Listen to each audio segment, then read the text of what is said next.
Do I sound loud enough? Yeah, I can hear you just fine. It does sound quiet now that you mention it. It can I don't go think loud. it's that big of a deal. Yeah, like I can hear you just fine, but if there's a way to turn it up, it could go up. It could go up a little bit. Yeah, let me check. Okay, cool. How about me, guys? I can't hear you. Is there any way you could be closer and also spitting more when you're talking next to the microphone? Okay, all right, we're live. Hey, everybody. Sorry about that. Welcome to A Fistful of Dice. My name is Matt. This is going to be the fourth session of our ongoing Provokers campaign. We're missing one player right now, but we wanted to start early because Barker has something he would like to say, and he has not pre-approved it with me, so I hope that it's something appropriate. Barker, go ahead. Take it away. Actually, first, I'm going to go ahead and plug in my laptop because this could be shorter than expected. Oh, no. Okay, better. I didn't actually have much to say. I have some things to show. Oh. Ooh. I got a present. Ooh. Ooh.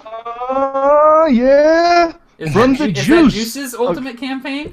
Yes, it is. And you know what? It is as good as I expected it to be. Filled to the brim with inspiration. This thing is so cool. It's a great book, man. Dude, and the cool thing is, I love books that are system agnostic. Yep. So, I like stuff that's that I can use in anything. Just books of inspiration. Yeah. There's a few of those in Pathfinder. The Game Mastery Guide is pretty system agnostic as well, and I still pull that out from time to time, man. There's great roll tables and stuff in there, so. You got it early, by the way. I Santa did Claus actually was know. supposed to put stuff in there. I heard he was going to hijack it and put something in there with it. Well, I was gonna say I got it so early that I was like, "What the hell is this?" And I opened it without doing an opening video. So I'm sorry. No. Like the terrorists sent me something. No, you're not supposed to open things without doing an unboxing video, Barker. That's how it works. I know everything. Just in case. Every package. You can reseal it and redo it. That's what I did with my opening for the D&D starter sets. That's one of my favorite videos of yours, by the way. Oh, dude. Oh man, thank you. But yes, actually, Santa Claus did hijack it and stuffed it with some glorious things. First off, the Shadowrun quick start rules and adventure. Oh man. I have wanted to play Shadowrun forever, and I am so intimidated by huge books that, Juice, you are the reason I will play Shadowrun. And not only that, but if you flip it over, it is a BattleTech book. Oh my god. Quick start rules for BattleTech. And then I have this free RPG Day supplement. This free RPG Day supplement. This is not as smooth as I want it to be. Ooh, Palladium. Yeah, it's just a catalog. Yeah. Threw in there. Catalog.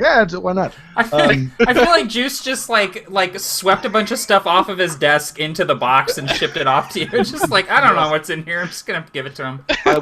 I was really hoping for I was hoping for a Michigan hat, but. Oh, yeah. No, I hang on to those ones. Yeah, I know. Good luck. I got this one. And I will say that actually the coolest thing I got, and this is, I don't know, this is just rad. It is a Brasswick Feeblehammer character sheet. Oh, that's right. Dude, that's going to be worth money here pretty soon. He signed it, too. He's like, because... He signed it. Leave it to Juice to sign his character sheet and send it to you. Like let me bequeath this upon you, my son. You're welcome. This valuable artifact. What's it say, Barker? It says, "Enjoy, happy gaming, Provoker Barker." and then there's some scribble here, which I assume is GM Juice.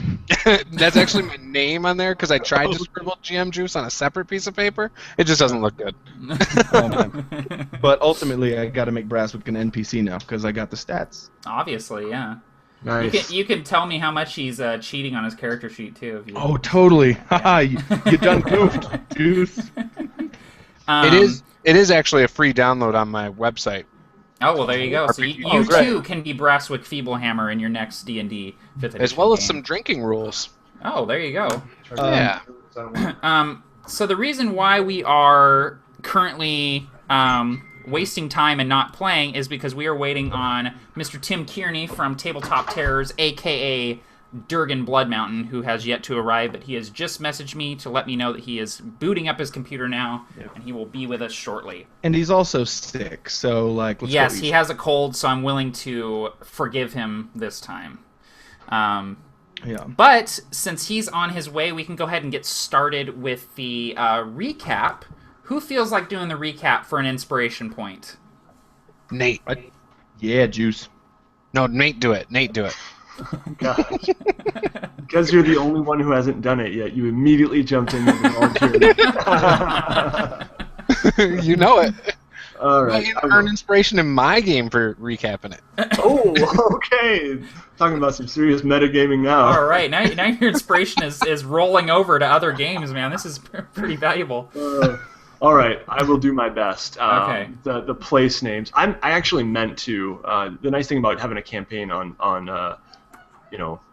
YouTube is you can go back and rewatch some of this stuff. Yeah. I actually did go back and rewatch session 1 because I was like wanting to get all the names right and all the places, but I didn't get a chance to do the last one. So that's all good. If you need me to jump in and say a name of a place or a person, just let me know. I will. All right. So last time we defeated the Convoker, and we made it back to the Corruptor, who was a rogue Convoker. Am I getting that right, Matt? Yes, that is correct. And we made it back to the Wayward Wanderer. We traveled from Brook, where we beat the Corruptor, traveled back to the Wayward Wanderer. Minor hijinks along the way. We learned that Aaron Ellington, is that right? Yes. A.k.a. Dice, has a daughter, and who he very much is concerned for in the town that the Corruptor and his army are likely headed for, which is the town of what? It is the town of Falhast. There you go. And anyway, we made it back to the Wayward Wanderer, and we found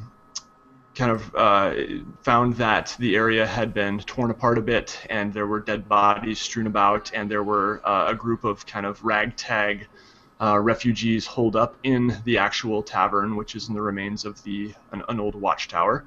And we were greeted warmly there once they realized who we were, and we returned the relic, which was soil, to don't tell me, I wrote it down. Rorge. Well, Rorge is the mountain dwarf cook of the Wayward Wanderer, gotcha. But Turl is the hill dwarf that you return the relic to. There you go. All right, See yes, that, baby? so Turl. Turl. Oh, Wait, thank yeah. Good. All right. I Yeah. have no defining features of it. It's just written there. So I was wondering who that was until you talked. We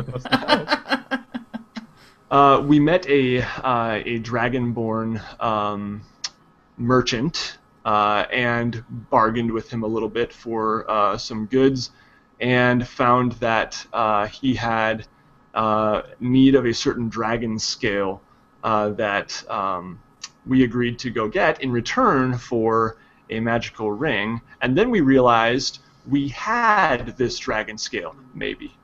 And You think. we decided to offer this to him as if it is the dragon scale, because it is, right? Sure. And took a is little more. convincing, a little bit of perhaps fireworks from our dwarven cleric friend over there. Awesome picture, by the way, Juice. Yeah, I'm working on it right now. I can't see you, Juice. I know, I'm trying to shrink everything. I got all my cheap plugs on there, though. Oh man, No kidding. that is intense. I gotta get mine up there. I You were forgot. like a digital version of a NASCAR. I want like a ticker going down below that's just like join the RPG one-shot group. Join the RPG one-shot group. Yeah, I need to work on that part. Constantly scrolling. If you have not heard of the RPG one-shot group as of today, forget it. It is the greatest thing in the world. It is pretty awesome. Yep. So then, sorry, I'm trying to get my. There we go. Okay. I bought a bow from him. We kind of talked to him a little bit. What was his name, by the way, Matt? This merchant. His name was Keenra. Keenra, that's right. I did write that down somewhere. Let me write it down now.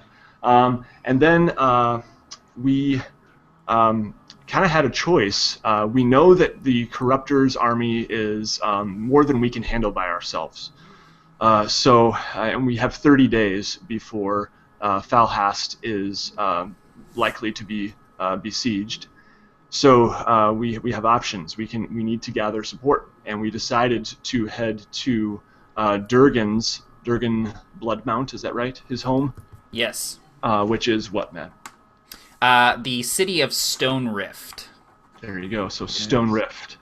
Along the way, we stopped to check out the area where supposedly this dragon scale was before we found it, of course. and we found that place to be rather unhospitable. There are many ogres and what else? There were ogres. You noticed some more sort of savage human barbarians, and most notably a hill giant who appeared to be directing everything. Yeah. So that is where we left off, kind of on tippy toes outside of these ruins. Yeah, and I will add to that the other thing that was notable about the ruins of Demeter, which was where you guys were headed, was that this was supposedly an outpost that the Corruptor had set up as sort of a defensive flank for his army's approach to Falhast to protect his army from potential attack from Stone Rift. So he definitely fears Stone Rift and had sort of set up this city as sort of a way to deter them from, coming snooping around his army. And then the only other thing I would add was that Durgan returned gave the toy to Turl that had been given to him by the ghost of Turl's uncle Brill. So they completed that quest, and Dice came by a magic staff, which he is now wielding to increase his wizardly power. But despite Nate's glorious memory and Matt, your wondrous ways as a DM, you have both forgotten the most important thing that happened in that whole session. Was Durgan's blue beard. Oh yes, that's right. Yes. Yeah, Durgan was dropped to 0 hit points by the Corruptor and had his beard singed off, at least partially. And helpful Brasswick Feeblehammer decided to use the mending spell to fix his beard, which resulted in Durgan having some vibrant blue streaks in his beard. So, and speak of the devil, arriving now, straight from Florida, Tim Kearney of Tabletop Terrors. Let's have a round of applause. He's sick, ladies and gentlemen. What's up, guys? I'm so sorry. I was waiting for a blue strand of beard. Yeah. Oh, I'm really sorry. Barker, I got the tea you sent me. Thank you very much. No problem. I'm sorry that the shipping was just so expensive. I just had to sprint it all the way to Florida for you. I know, but you're so fast. Yeah, I am. It's the long legs. I'm really sorry, guys. It's been a weird day. No problem. We just finished. Nate did the recap for the last session. Nate, go ahead and give yourself a point of inspiration for doing that. I appreciate it. And Tim, you're wearing a Fistful shirt. Yeah. Nice tea. Hey, remember last time? Last time I almost did, and then I got flack for not. That's awesome. So here it comes. I That thought does was my heart good, man. That looks like a gumball machine. You're almost out of gumballs, Tim. Oh no, that's hot tea, man. I know. I'm spinning all over my keyboard. Oh my gosh. Oh, Durgan All Leighton. right. So, awesome. Thank you guys. So we're gonna go ahead and get rolling here because we still have 16 viewers, but we have been just kind of shooting the shit here. So you guys are standing outside of the ruins of Demeter, and I'm gonna actually put a picture up of what you guys kind of see here. Oh, awesome. If I can figure out how to do that. Yeah. Yeah. There we go. Awesome. So, Demeter is a city that is sort of tucked against the foothills of the White Crags, which is this sort of soaring white-capped mountain range that borders the western Southlands that you guys have been traversing the last few sessions. I have a timeshare there, guys. Yeah. And Demeter is notable because it is the last remaining settlement of the Khazran Empire. Amidst the fall of Khazran, the city of Demeter remained persisting for probably a century or more beyond the rest of the empire before it finally succumbed to the same fate as the rest of the empire. So you see, these skeletal trees sort of dotting the landscape beyond the crumbling walls, and there's patches of earth here that are scorched and barren even after all this time. And looking at the city and its walls and the towers and ramparts, you can actually see that some of the stone appears to be melted. It's sort of taken on this liquefied appearance, sort of dripping down the sides of the walls. And anyone who has any sort of arcane knowledge or knowledge of dragons knows that this is the work of dragon fire, the only fire that can burn hot enough to melt stone like this. And it sort of reminds you of bedtime stories and old fables that you would hear about how the Khazran Empire fell beneath dragon fire. That's how it went down, was a war with dragons. There are two structures that appear to be in decent repair, and they definitely stick out to you the most. There's a tower that appears pretty similar to the Wayward Wanderer, the same sort of architecture, the same basic design, and this is the Tower of Eastwatch within the city, sort of tucked up against one of the corners of its walls. And in the center of town, there's actually a large temple with a domed ceiling, sort of rising up above the rest of the squat buildings of Demeter. And I'll go ahead and pull up a map here for you. So this is roughly the layout of Demeter, and you can see the Tower of Eastwatch there, sort of against the wall, and the temple is in the center of town, and there's sort of some overgrown roads sort of winding their way through the town and through these squat structures. And can you guys see my mouse pointer on the screen? Yes. I can, yes. Okay, by cool. the way, I don't know if you guys saw Nate will be right back. He apparently punted his modem. Bad idea. Oh, by no. the way. No punting. Okay. But he'll be No back. punting in general. You always want to score a touchdown. Yeah, exactly. Sports! Okay. Cool. So, but there's as I said, there's sort of ogres and barbaric-looking humans sort of milling all around the town, sort of through the streets, and they're all carrying these huge crates and barrels, and they actually appear to be fortifying the city, setting up barricades in the crumbling walls, and you can actually see that there appear to be some siege weapons just outside of the temple here, sort of in the town square. It's tough to make out how many or what type, but there's definitely some catapults and some ballista as well. The giant that you see walking the ramparts is massive. Definitely one of the bigger hill giants that you've ever seen, if any of you have encountered them before. He's 10 feet tall. He has sort of long, grimy dreadlocks that he has pulled up into this sort of haphazard top knot, and his face and arms are marred with numerous scars and brandings and tattoos. And you can see that he's actually has the tatters of a blue cloak sort of hanging on his shoulders, sort of blowing in the wind. And if you sort of look closer at this cloak that he's wearing, you actually see that it appears to be a scorched banner bearing the symbol of the town of Bilton, which is just south of Demeter beyond Stone Rift. So it appears that this guy has recently been to Bilton and has taken a trophy of his conquests. And he appears to be wearing some kind of chainmail, but it's sort of mismatched. It's basically a chainmail hauberk made of bones and chains and even swords and axes and spears sort of strung together haphazardly. So anyone who wants to try to identify this guy, you can give me a history check, because he is somewhat well known in these parts. I have history. I'll try. I'm no good at it, but 16. And I got 16? Awesome. 15. 15? Okay. Yeah, nope. Okay, so anyone who gets above 15, you know this guy. This is Migrog Oakfell, and he is a big deal when it comes to hill giants.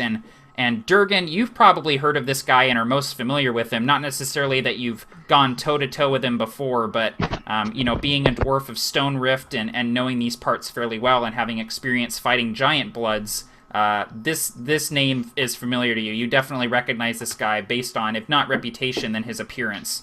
And he's sort of brandishing this club that is essentially just an uprooted tree. Like, he pulled a tree out of the ground and he's using it as a club, and he's sort of waving it around, directing all of these ogres and humans below him in the city, sort of waving it back and forth, telling them to, take that crate over there and, move that over there on the double. Excellent. I would definitely share that information with the group. So whoever's nearest to me would probably hear something like, Migrog Oakfell. Aye. This is no mere small operation. Why? Who is he? He's a giant of some repute. If he's around, it means that they're up to something and someone with powers behind it. We have to stop this. And Dice is scooping up some dirt underneath his feet, and he looks at Durgan and looks at the rest of the people and looks up at the sky and says, dragons of old. Dragons? What do you mean? What you mean dragons? He kind of wisps the ashen, kind of sooty soil from his hand and just makes note of, you can't grow anything here. Catherine fell a long time ago, not from the ground but from the sky. Durgan's shoulders would kind of relax as he understood. Aye.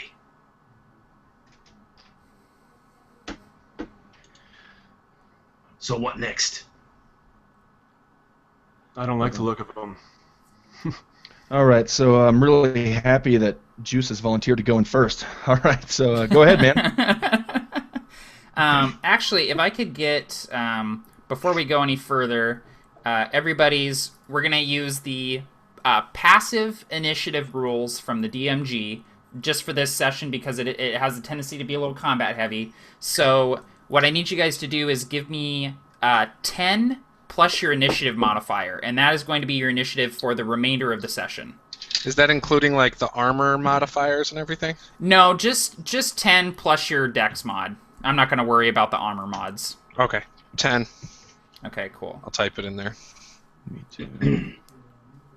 And also, we had someone ask if you're using anything from the new DMG in your rules, so there's one thing.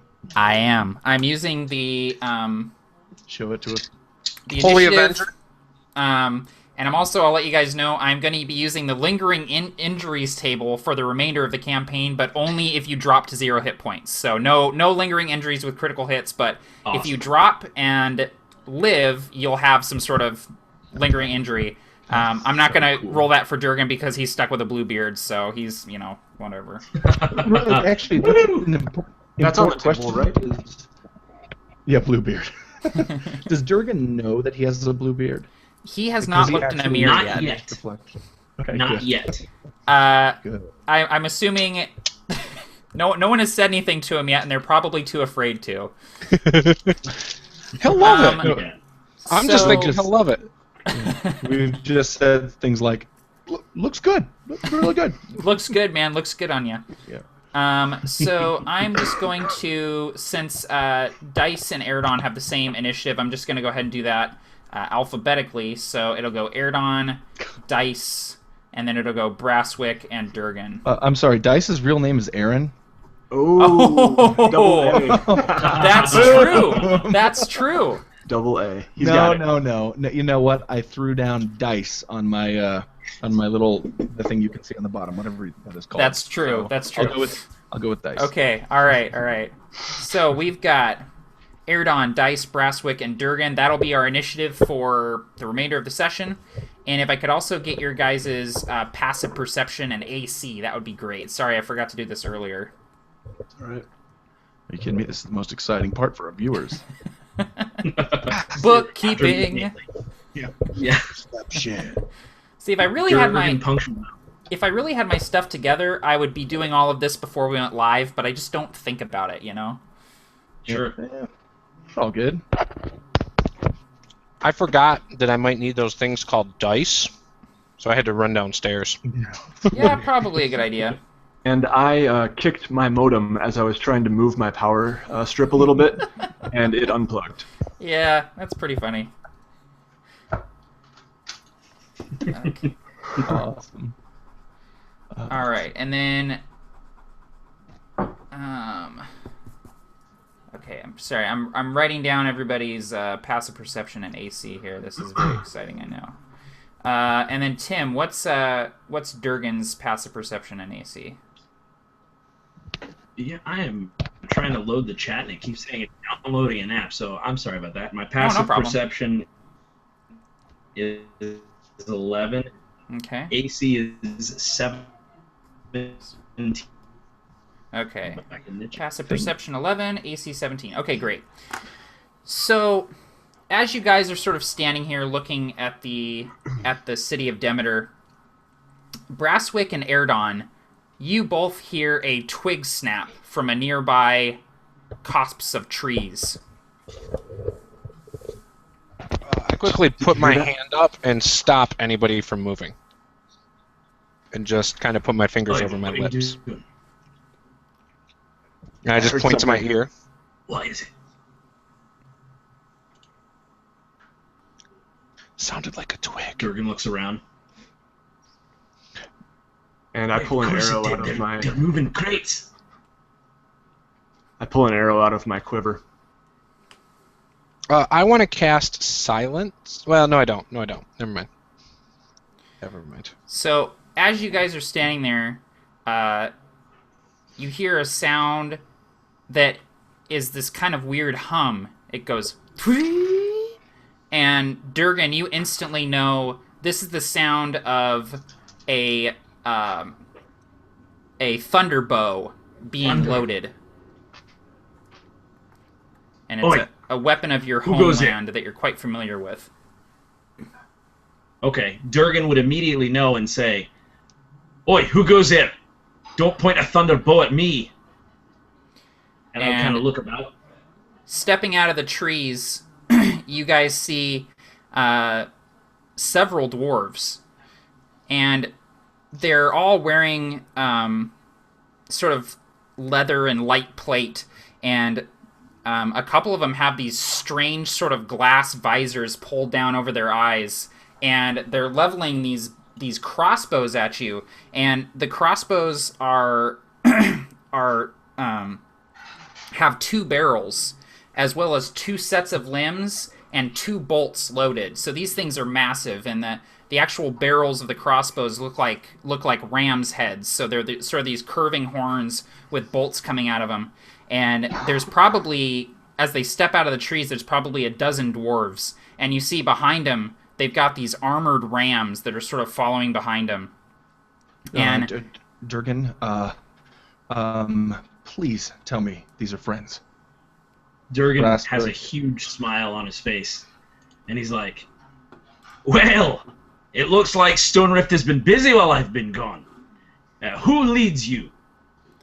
And one of the dwarves steps forward, and he's got this glass visor over his face. And you can't see his face through the visor, but he's looking at you, Durgan, and he lifts the visor, and you see someone you're quite familiar with. It's Dagram Bolt Thrower. He's a hardy-looking dwarf with vibrant red hair, and he's got this forked scar, likely from being struck by lightning, creeping up his neck and going up to his left eye, which is glassy white. And he's holding one of these crossbows, these double-barreled thunderbows, and in addition, he's got a long steel cylinder on his back, which, Durgan, you know to be a thunder tube, which is a tube that is capable of emitting lightning, a single bolt of lightning at range. And in addition to this, he's carrying this strange sort of hooked, curved sword, which is known as a hamstringer, a sword capable of tripping a giant at close range. And he steps forward and he lifts up his visor, and he says, "Durgan Blood Mountain. Can't believe it's you." Hey, I can't believe it's you either. What, are you here for one of their sisters? And I point to the ogres and the giants. And Dice clenches his staff like, oh, crap.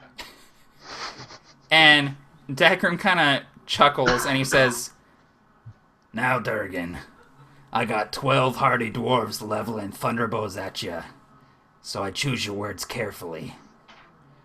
What are you doing in these parts? You've been gone a long time." I am here. I'm here to stop what's in front of us. Now, are we going to sit here and bicker about it, or should we do something? I'm here on a mission myself.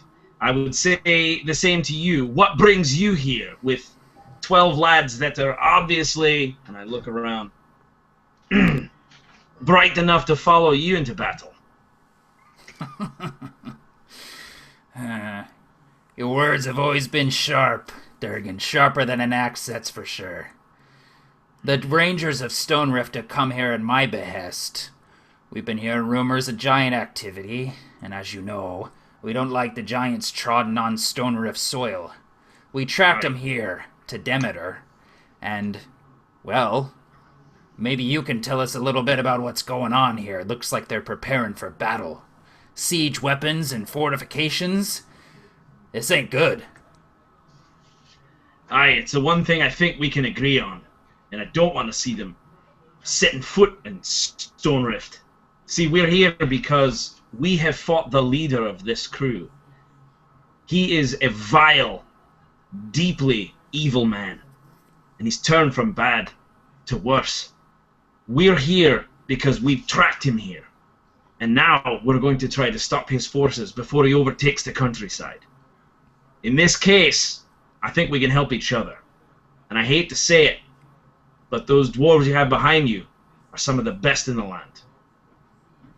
Aye, you got that right. And, how about you?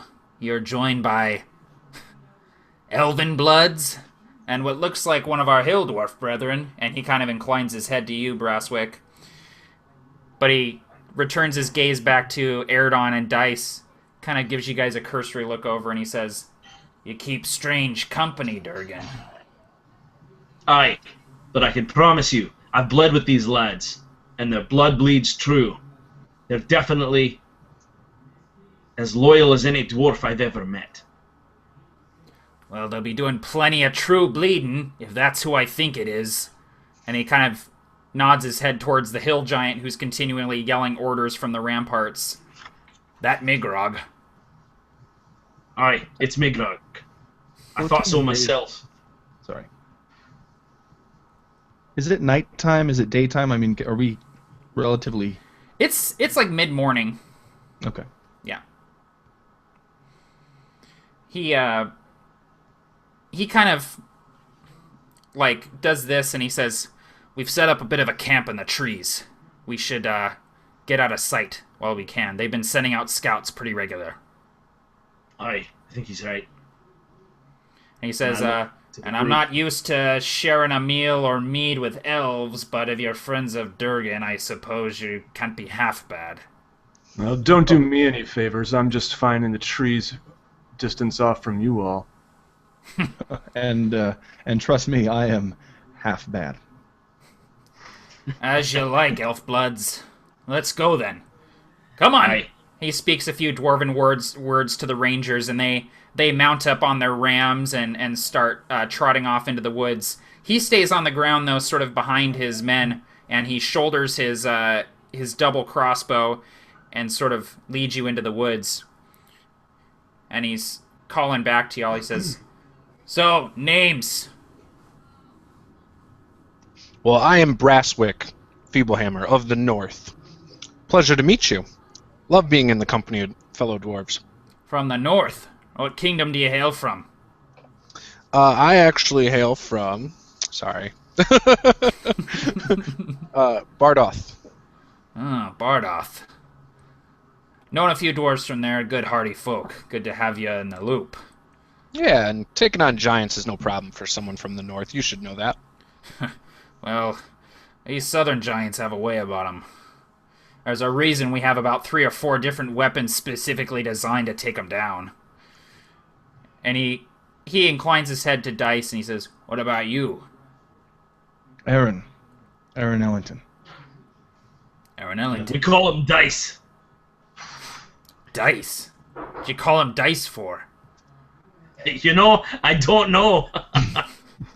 But he's been a bit lucky, so maybe that's where it comes from.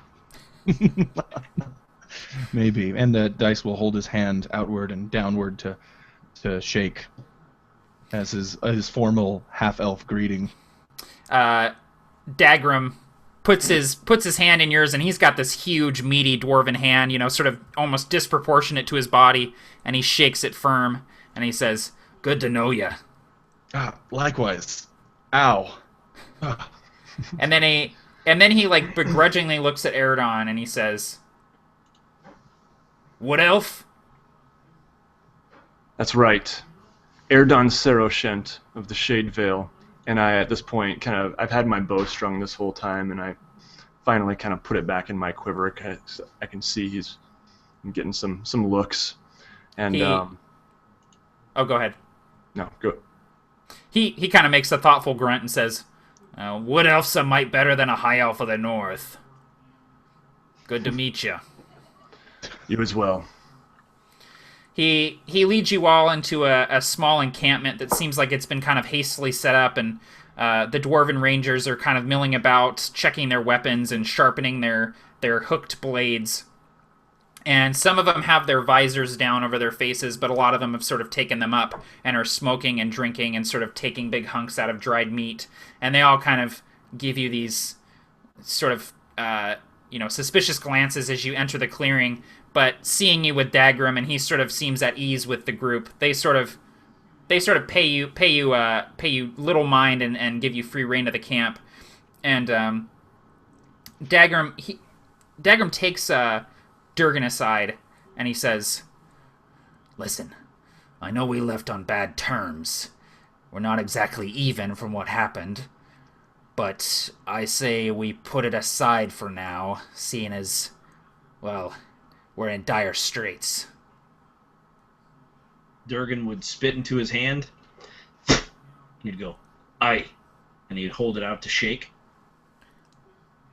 He spits in his hand, big wet handshake, and he says, "But this is temporary, Durgan."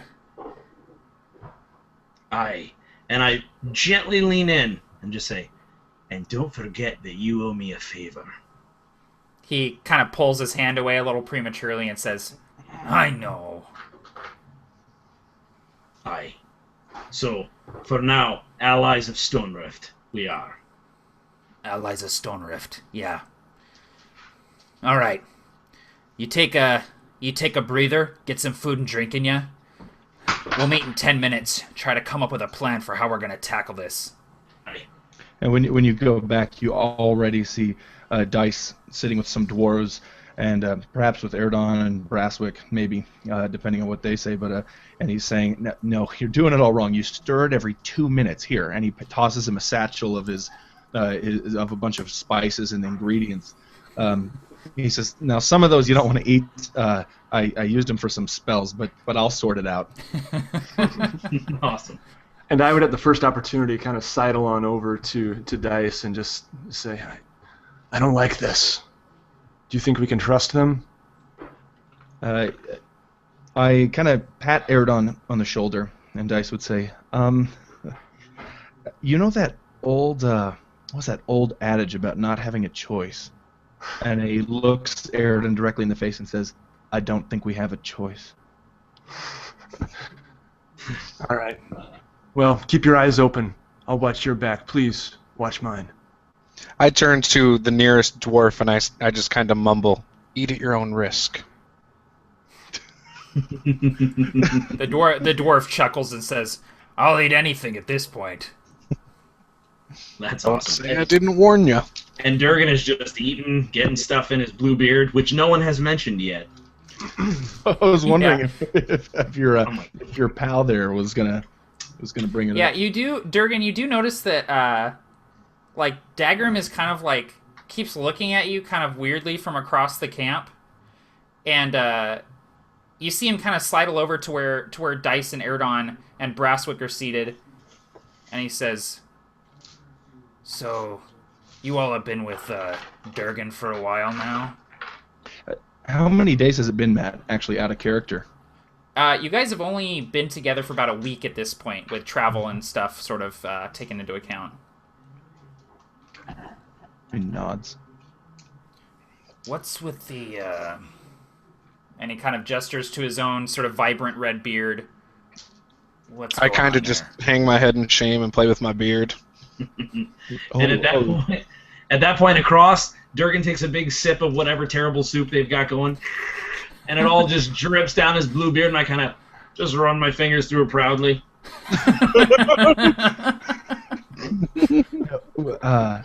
It's we're not really talking about it, but it's difficult to look at him without, smiling. I'll tell you this. I've known Durgan a while.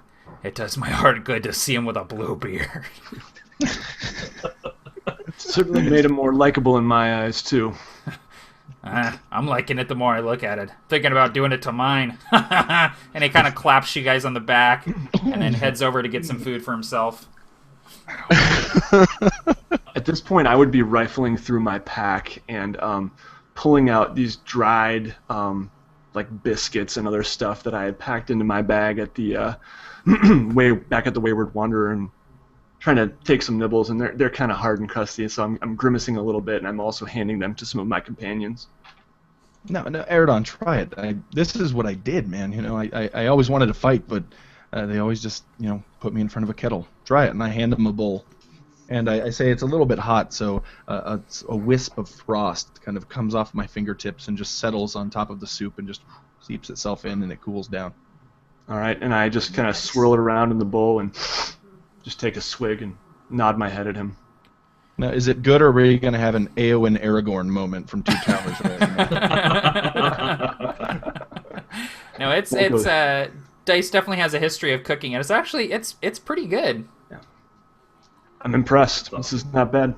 And the dwarves that you've shared this recipe with, Dice, are kind of nodding approvingly and going back for seconds of this soup. Cool.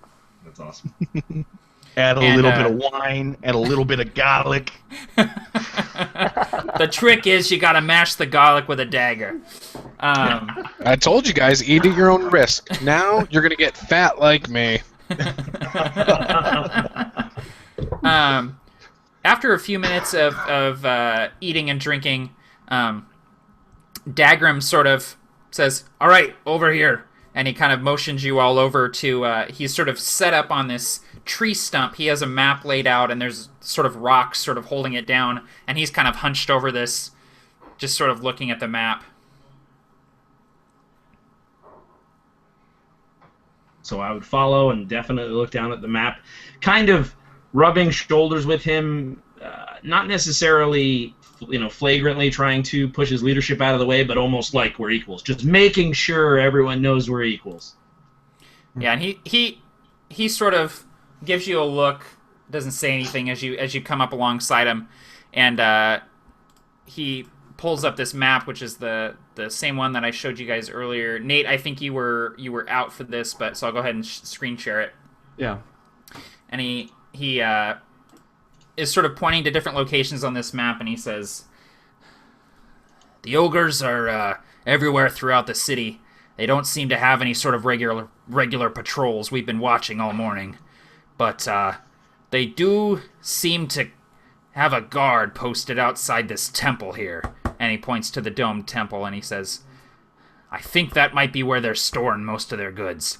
Now you're saying some guy is leading these giants and these barbarians, and he's leading them north? That's what you're saying? That's right. Sorry, I'm not there, am I? No, you guys are all there. Oh, okay. Yeah. He beckoned you all over. He says, That's right, and everyone looks over surprised, and there's Erdon. I'm here. What? I'm sneaky. and he says, if that's true, then it looks like they're fortifying this to be an outpost. They're putting up walls, and I've seen siege weapons being rolled into the town as well. So either they're setting this up to be a defensive position, or they're going to be supplying the main army with these things. Stop that. I would lean on you, Erdon. With your military prowess and these rangers at your behest, how should we attack this? It's going to have to be a sabotage of some kind. And I would wonder, maybe I would ask my companions here, or sorry, what's the lead dwarf's name again? Sorry. His name is Dagrim Bolt Thrower. Okay, Dagrim. So I would maybe turn to him and is there anything around here that would burn easily? He says, "Well, giants burn well enough if you can catch them." And he and he kind of claps Durgan on the back, and he says he kind of has this look on his face, kind of impressed as you're saying this, Erdon, and he says, "Military mind, eh?" Well, I spent a bit of time in a guard outpost in the Shade Vale. Just a few years. Well, that'll come in handy today, I can assure you. Well, if you're a military mind, you're on the right track. We're not going to be able to wipe out the ogres or the giants. There's just too damn many of them. But Agreed.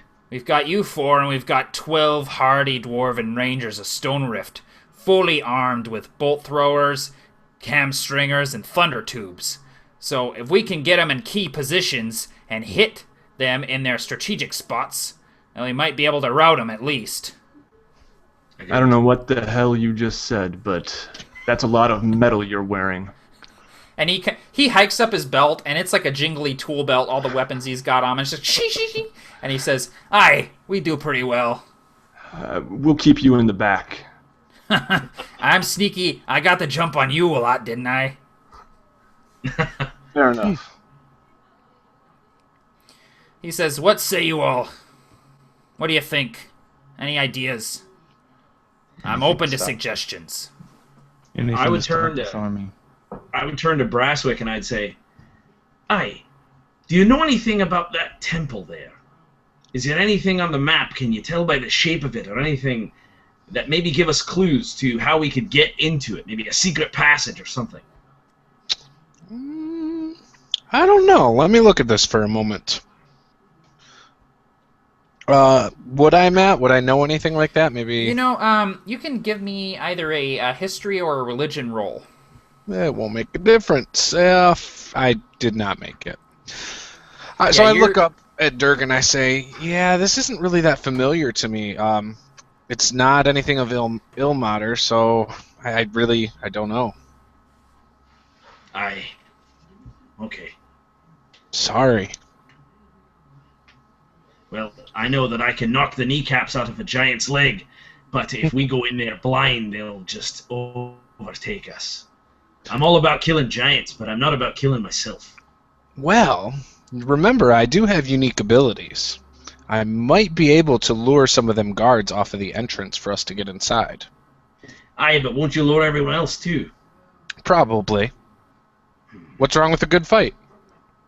As long as it's a good fight, nothing. And as long as it's not a fair fight, also.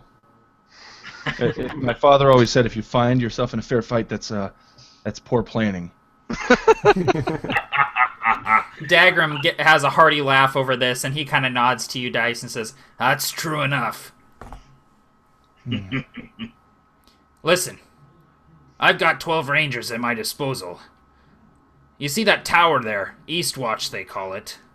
If I can get a couple of rangers up there, they can do a lot of damage.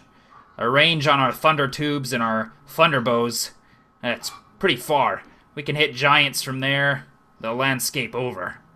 But if we can put rangers in strategic spots, we can cause a lot of chaos and leave it open for you lot to get into the temple if that's what you're thinking.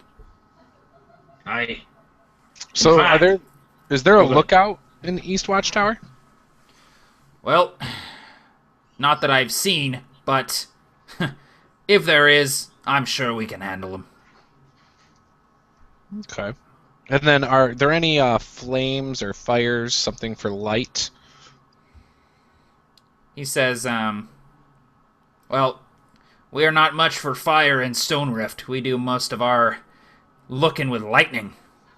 And I hold up my staff, and out of the kind of the yew, strewn yew branches at the tip of it shines this kind of sun-like glow. I suggest if we're going to go in, I can make the light extremely bright and possibly blind them, giving us the jump on them.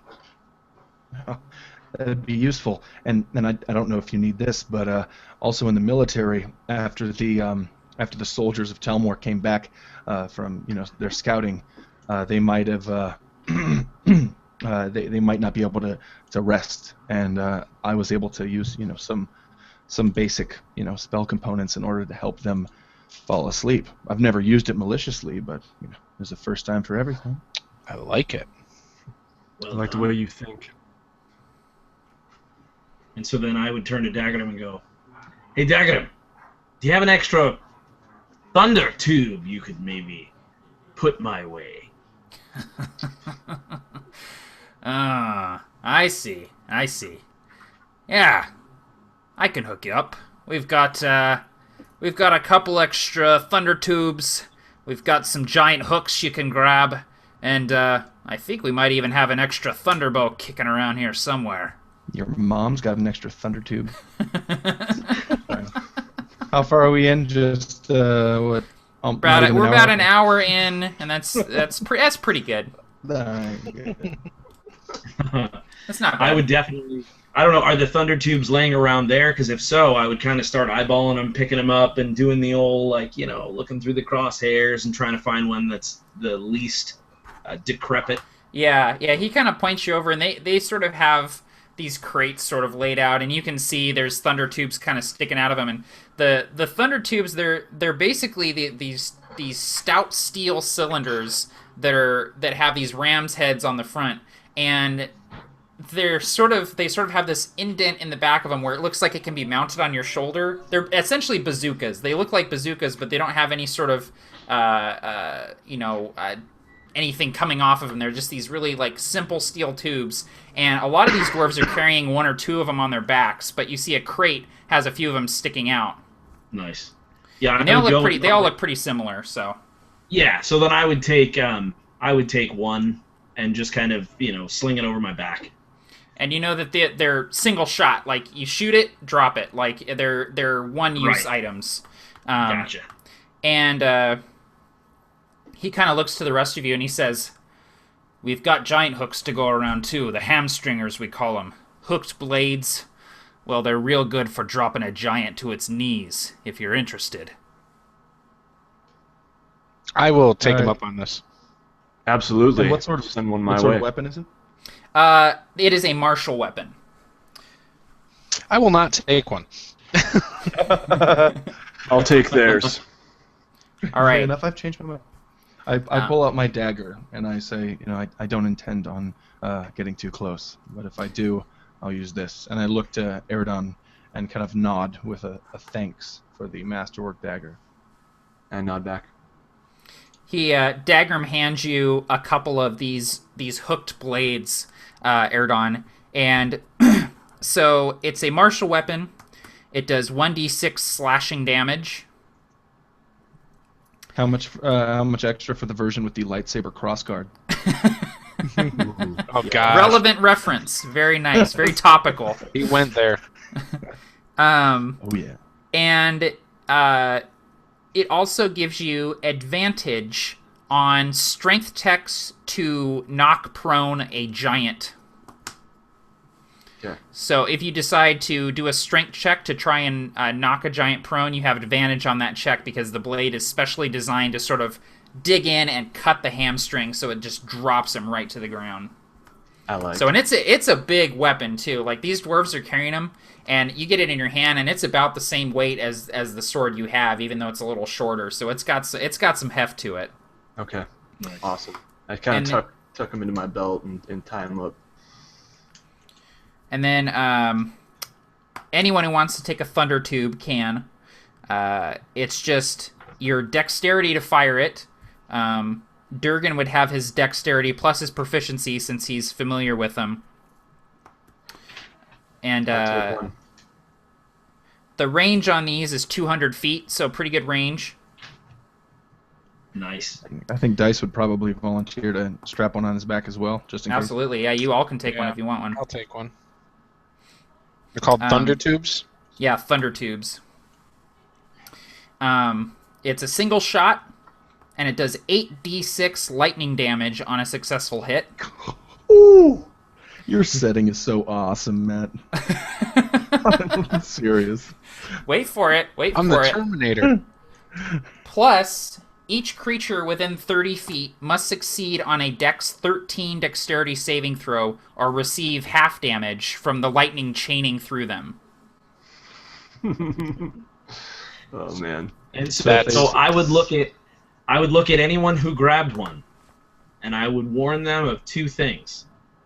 I'd kind of hold one and hold it to my eye and kind of look it up and down as though it was a rifle. Mm-hmm. And I'd say, two things, lads. One, if you're wearing metal armor, this thing has a good chance of shocking you pretty bad. Two, if there are any goggles laying around here, I'd slap them on, because these bad boys are bright. And Dagrim says, "Aye, and loud." And he kind of drops his own visor over his eyes and says, "We use these," and lifts it up, and he says, "We might have a couple laying around." Yeah, and I would kind of eyeball looking, maybe look in the tube where they were all kind of stored and kind of rifle around and find the least smelly pair. They all smell of sweaty mountain dwarf, but you managed to find 4 pairs that'll fit your guys' noggins. So they're sort of these glass discs on a leather strap, and you can just sort of pull it over your face, and it sort of encompasses your entire face, this sort of blue glass disc. And it sort of will filter the light of the lightning coming out, so you're not completely blinded and dazed from this lightning sort of erupting out right in front of you. Nice. I put it on and I say, "Wow, smells like Durgan." And I put mine on, and then I immediately pull it back off, and I go, sorry. I put mine on and I say, "Oh, someone sneezed on mine." He goes, "Aye, that'll happen." And he also says, "Well, and we've got one extra thunderbow, if you think you can handle it." And he pats his own double crossbow that he's got strapped to his back. Durgan would kind of look at me. He's like, "Aye, that's not for me. I like doing my fighting up close. Once I get them right in the chest, I like to run up and finish the job face to face." Hey, fair enough. I eye it suspiciously and say, "Let me see it." He hands it over to you, and it looks a little bit rustier and not in as good repair as his is. It's definitely like one of the spare thunderbows that they carry around. But it looks like a really big, heavy crossbow with 2 barrels and 2 sets of limbs coming off of it. And you can see that each barrel sort of has this ram head sort of coming off of it. Okay. I say, why not? And I throw it in my pack, and it's kind of sticking out, as my pack is getting pretty full here. He says, let it be known, you're the first elf to ever hold a thunderbow. Don't let it get back to Stone Rift. Aye. Don't let it get back to Shadevale. Good point, good point. Alright, so, Erdon, the stats are exactly the same as a heavy crossbow, with 2 unique features. The first is that it has 2 barrels. So if you have 2 attacks, you can take 2 attacks instead of the usual 1 with the crossbow. And you can also choose to fire both barrels at one time at disadvantage and do double damage. I like it. Nice. Sounds like something I would allow in my game. Yeah. So you can either be precise, take 2 separate attacks if you have the 2 attacks on your turn, or you can just pop them both off at once at disadvantage and do double damage. Nice. And what's this thing called again? It's called a thunderbow, Okay. Cool. and it's bitchin'. All right. No, that's its name. It's written on the side. Okay. It's bitchin'.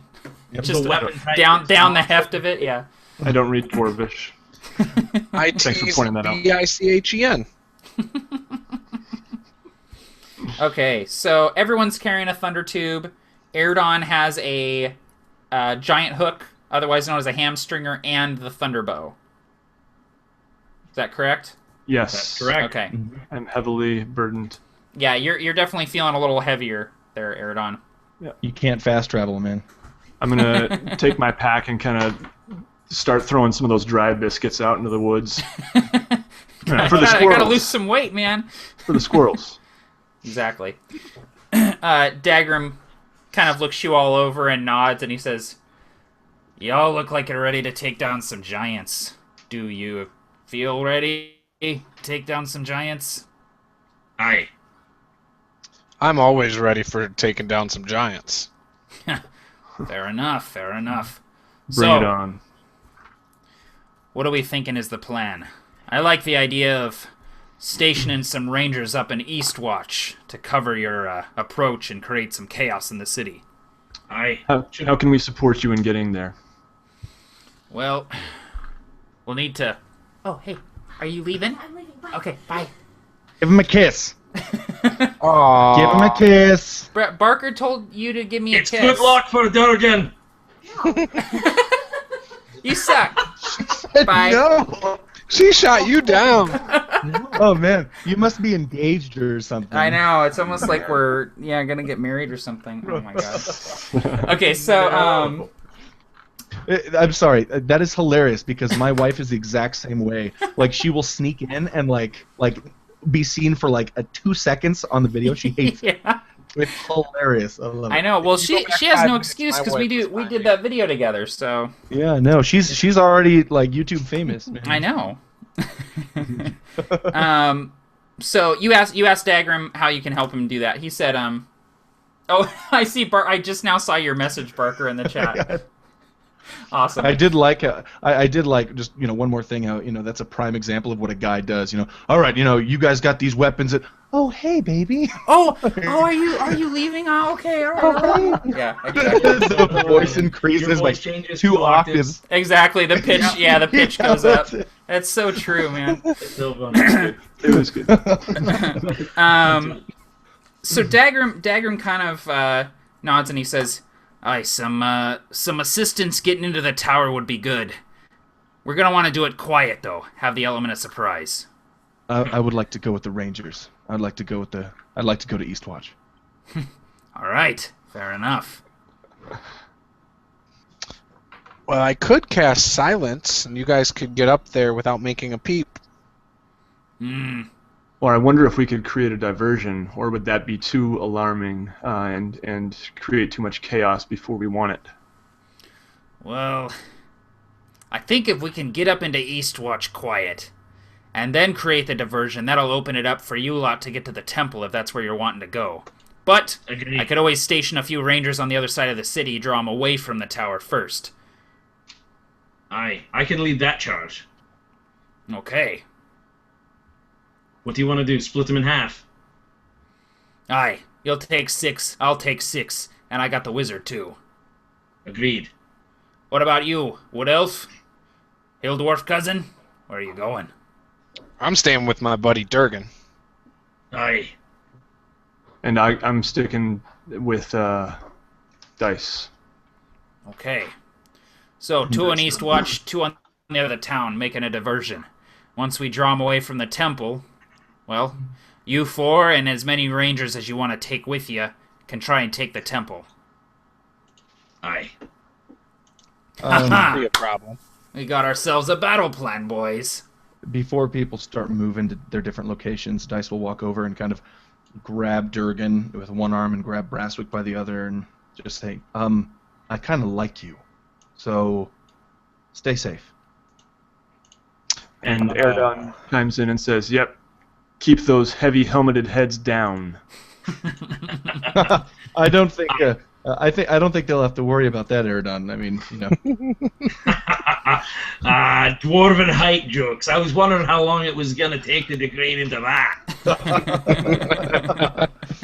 And so as we laugh, I would kind of lean into Dice and I'd say, "Listen, these dwarves have your back, but be careful, because I don't know how much they really like elves. So while they're not going to let you die on purpose, I don't know that they're going to follow you into the mouth of hell like me and Brasswick. So watch your back. Same for Erdon." I can get you. Haven't And stopped. I said, don't be blue, Durgan. Well, you're the second person that said that to me. Why is that the case? Do I look sad or something? I'm very excited about all this. No idea what it is. We'll see you on the other side. Erdon has trouble keeping a straight face, so he's definitely. Are you choking on something? And then I will Durgan- just give them the meanest mug I can. Just. And, well, Durgan would turn to Erdon, and he'd kind of tip his 2 fingers, and he'd say, "Give him hell, lad." You too. Aye. Try and stop me. Dagrim claps Erdon on the back and he says, "Don't worry, I'll take care of him." And I kind of lurch forward and look back at him accusingly. Dwarves. And he sort of looks at you, Durgan, and he says, "Don't die. We got a score to settle." Amen to that. At this point, I look at Dice and I say, "I think we've got a good story coming up sometime soon." I feel like there might be songs written about us. That or maybe a solid comedic haiku. Awesome. Okay, so before we set the battle plan in motion, we will take a quick break of a few minutes so we can use the bathroom and get something to drink, and we'll meet back here in just a few minutes. All right. Perfect. Prepare for battle.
Tabletop terrors. Tabletop terrors.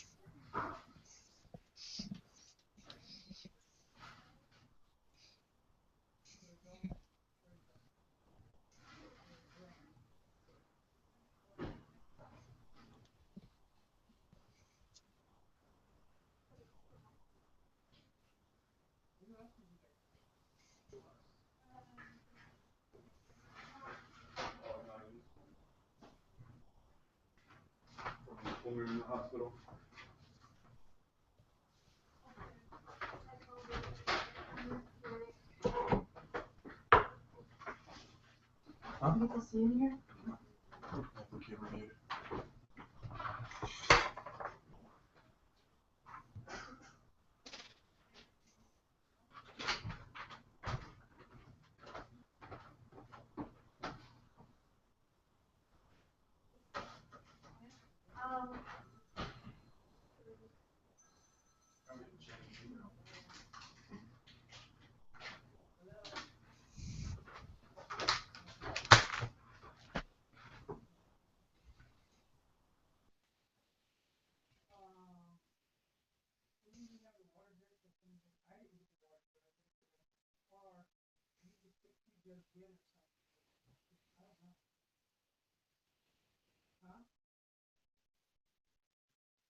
Sir Juice.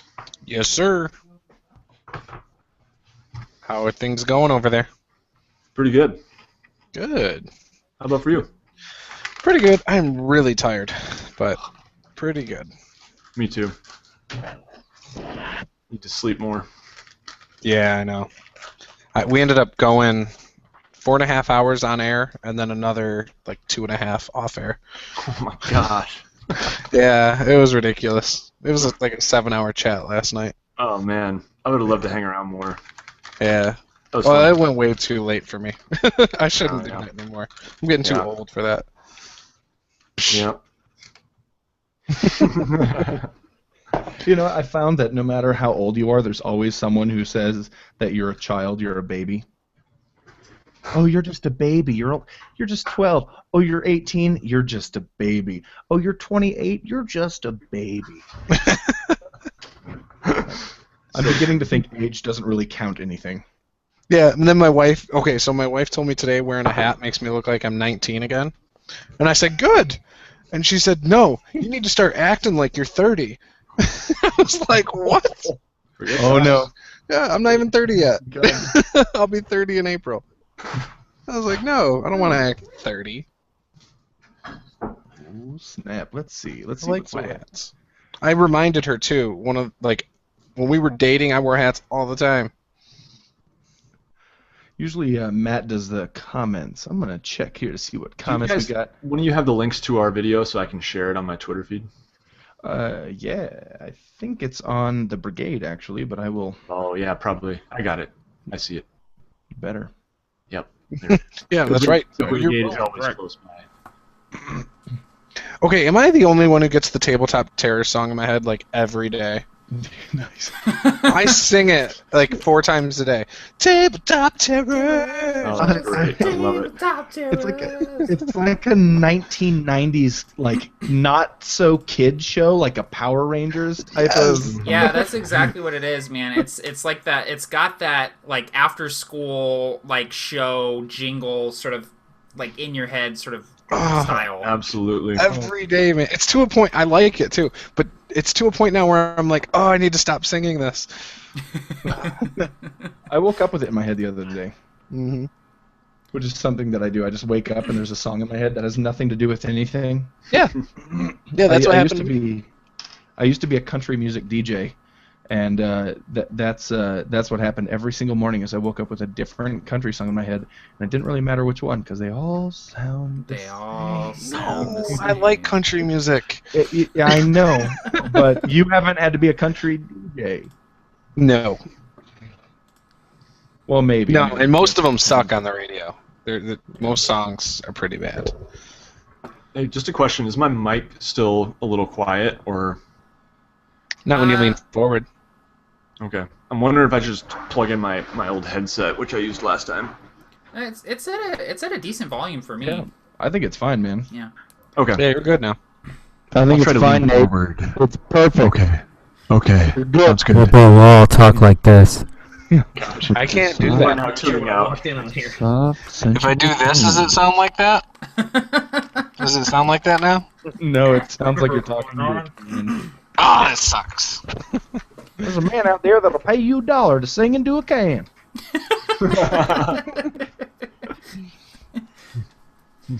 All right. All right. I'm gonna check the comments really quick. You know, there aren't enough. I want more comments. Whoever's watching, I want more comments. I want more questions. I want more concerns about how much Matt needs a haircut. No, I need a haircut. Dude, yeah, I know. My hair is getting ridiculous right now. Juice is better right, than though. mine. His hair is so long that it has grown into this Michigan hat feature. Pretty soon I'll be able to sculpt it into a hat and just put M on the front of it. There you go. I braided my hair into this, actually. That's the M. That's my hair braided. That's awesome. Yeah, no, I think people are pretty busy this weekend because we don't have as many viewers as we normally have, and we're not getting as many comments. So, But you know what? 18 I see right now. That is pretty cool. not bad. It's not bad, but usually we're between 20 and 30. So I think people are just kind of busy this weekend. But I will take this opportunity for those who are watching to announce that you will not have to wait a month to see the Provokers again, because we are going to play again next weekend. That's right, a week from today we are going to be playing again, because we're all going to be taking most of December off from Provokers stuff, so we're not going to be meeting again until January, so we wanted to get 2 sessions in while we were able to, so that's pretty exciting. I know people are always chomping at the bit for more, so we're going to have 2 sessions this month, which is exciting. Totally. And that's exciting for us because now we know we're probably going to live. Well, Oh. Unless our level one's going to rescue. He left out the next part. It was the Provokers 2, so a whole new group of people. Provokers 2.0. We might be re-rolling a bunch of new dwarven warriors with thunder tubes. Drurgen is my new dwarf paladin. Drurgen. And Fraswick. Yes. I'm not dice. They call me coin. I was going to say you could be cards. Cards, yeah, I know dice. Cards is better. Cards is way better. And What's up, cards? And Jerdon. He's the sponsor for your universe's Subway. Look at all this weight I lost, and he has his big breeches.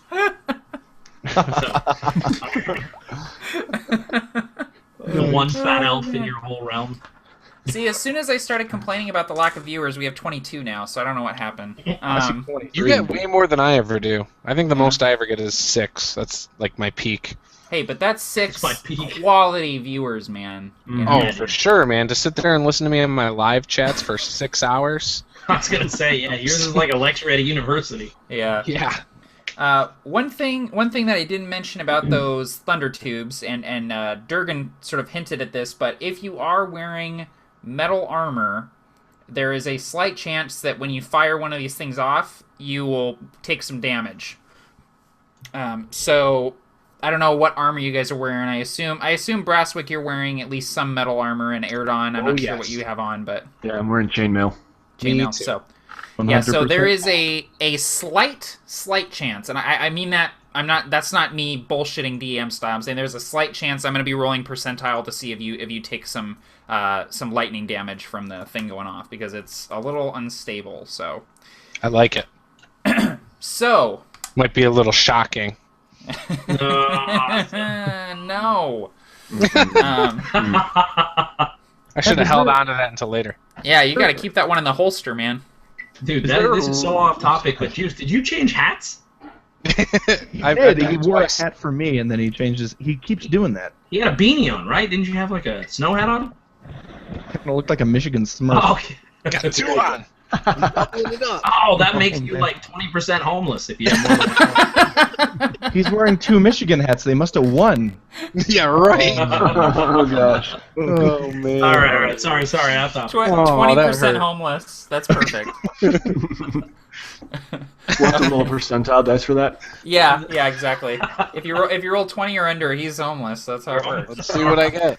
Which is ironic because he's a realtor, so Exactly. there's some backstory for you. That sounds like a sitcom on Fox, like the homeless realtor. He can sell everyone a house but himself. There is the homeless realtor, actually. Yeah. There is a guy who is a homeless realtor. No joke. That's crazy, dude. I would probably just try and get a listing that doesn't have any vacancy. Just leave it. That'd be live my in there. goal. Like, I You need would this have- foreclosure I was gonna say, listing. You have a roadmap to where you can squat. I don't know how that's a. I feel like realtor is the only occupation you can have if you're homeless now. You got to get to the house. I guess you'd still have a car, maybe. Exactly. Oh, man. Riding a All Segway right. around. Okay, but all the So, vegetables in the bowl let me- on the kitchen table are fake. let me pull up this map again so you guys can see it. So the plan is to have you guys ever used the paint tool or whatever on the what is No, it? Draw? my computer explodes.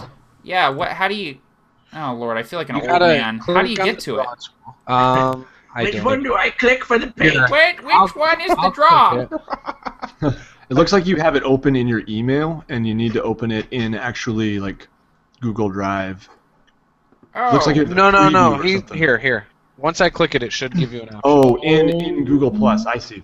Yeah, There you're it right. is. This user is not running draw invite. It's a pencil with a mustache. That's the icon. what? Did it invite you? I don't Oh, yeah. know. No. Look on the left, Matt. Look on the very left of the screen. You know that row of Oh, I got column of it. icons? I It got invited it. me. It appeared right when he opened it. I figured it out. It went away.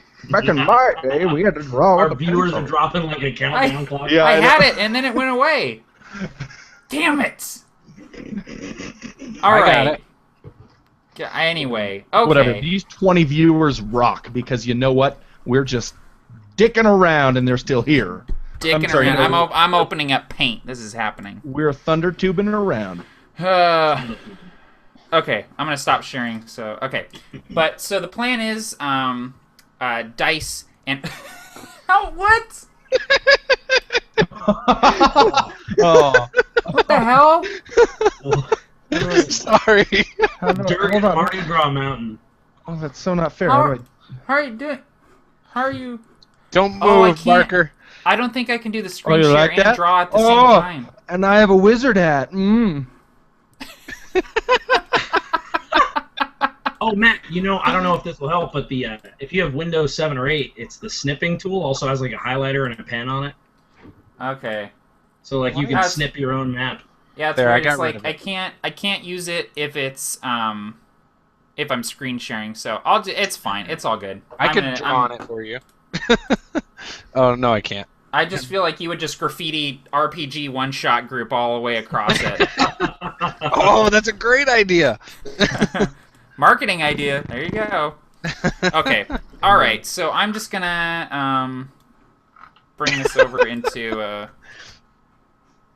because I want to be able to draw into it. I'm trying to do like I don't want to be like roll 20ing it, but I want to have some sort of way for you guys to know where you are and How do I stuff. So turn it off? I'm sorry. How do I turn off my eyes? there's no way to. That's what you're gonna look like for the rest of your life. Oh, that's... Oh, the trash can. That's to your left. Sorry, that's it. For every second, there are... Forever. Oh, God. What? Love the one-shot group? Oh, no! Follows you. No. No! Okay, I am hereby outlying the Yes, please draw do. app. It's gone too far. What have we done? Okay, I got rid of it. Surprised What have it's we 4 done? sessions to find it. Oh my gosh. Okay, all right. Okay, all right. You know, there wasn't a part in the new DMG. You know, there's a part about problem players, but there wasn't the draw app problem player. Yeah, how do you new stop game. the draw Cover app that. from going out of control? That'll be in What do you- 5.5. What That'll can be you in do? Yeah. Don't you dare Problem say player. 5.5. How to best I had utilize the draw app. I Yeah, had a player at my actual table who had magnetic implants in his fingers. dude, I've seen that before, and they can like Dude. feel electromagnetic waves. Yes, he can tell if like a breaker box is working just by holding his hand in front of it. Really cool, but most distracting thing at a freaking RPG table. Yeah, absolutely. Yeah. Okay, so the plan is that Aerodon and Dice are gonna come. Oh man, are gonna come over here to Eastwatch with 6 of. Oh, that's beautiful. Nice. 6 of Dagrim Bolt Throwers Rangers, and Durgan and Brasswick are going to lead 6 of the Rangers up here to try and distract them up here as well. So is there a specific spot up here where you guys think would be a good place to do so? You can see there's openings in the walls here where you have easy access to the city. So Let's see here. So right now, actually, I don't know if it's supposed to be. Barker is on my screen, not the map. oh, really? Click on a fistful of dice square. I don't blame your screen. Oh, the so- bottom. gotcha. Sorry, no, So I'm there's the 2 old man. openings. It looks like one to the left and one to the right. Yeah. Okay, and then we are currently. Where are we currently? Roughly? You guys are kind of off in this direction. So if you're approaching the city, you're coming towards Eastwatch. So you would So have we're to kind of work your... Yeah, you're south. You kind of have to work your way around it to approach from the north. Gotcha. And there's holes in the wall. It looks like. Yeah, big sort of crumbles in the wall where the wall is sort of fallen away. Okay. So what do you think, Durgan?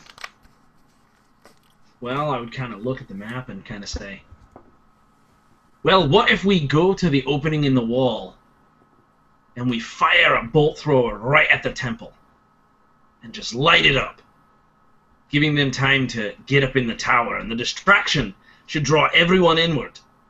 And this is a bad idea as I say it, since we're trying to get into the temple. I was just about to say that. I was going to say I could have done that earlier. Let's blow up the temple. That's where we're trying to go. Drawn them I all wish to the Erdon temple. was here. He would know what to do.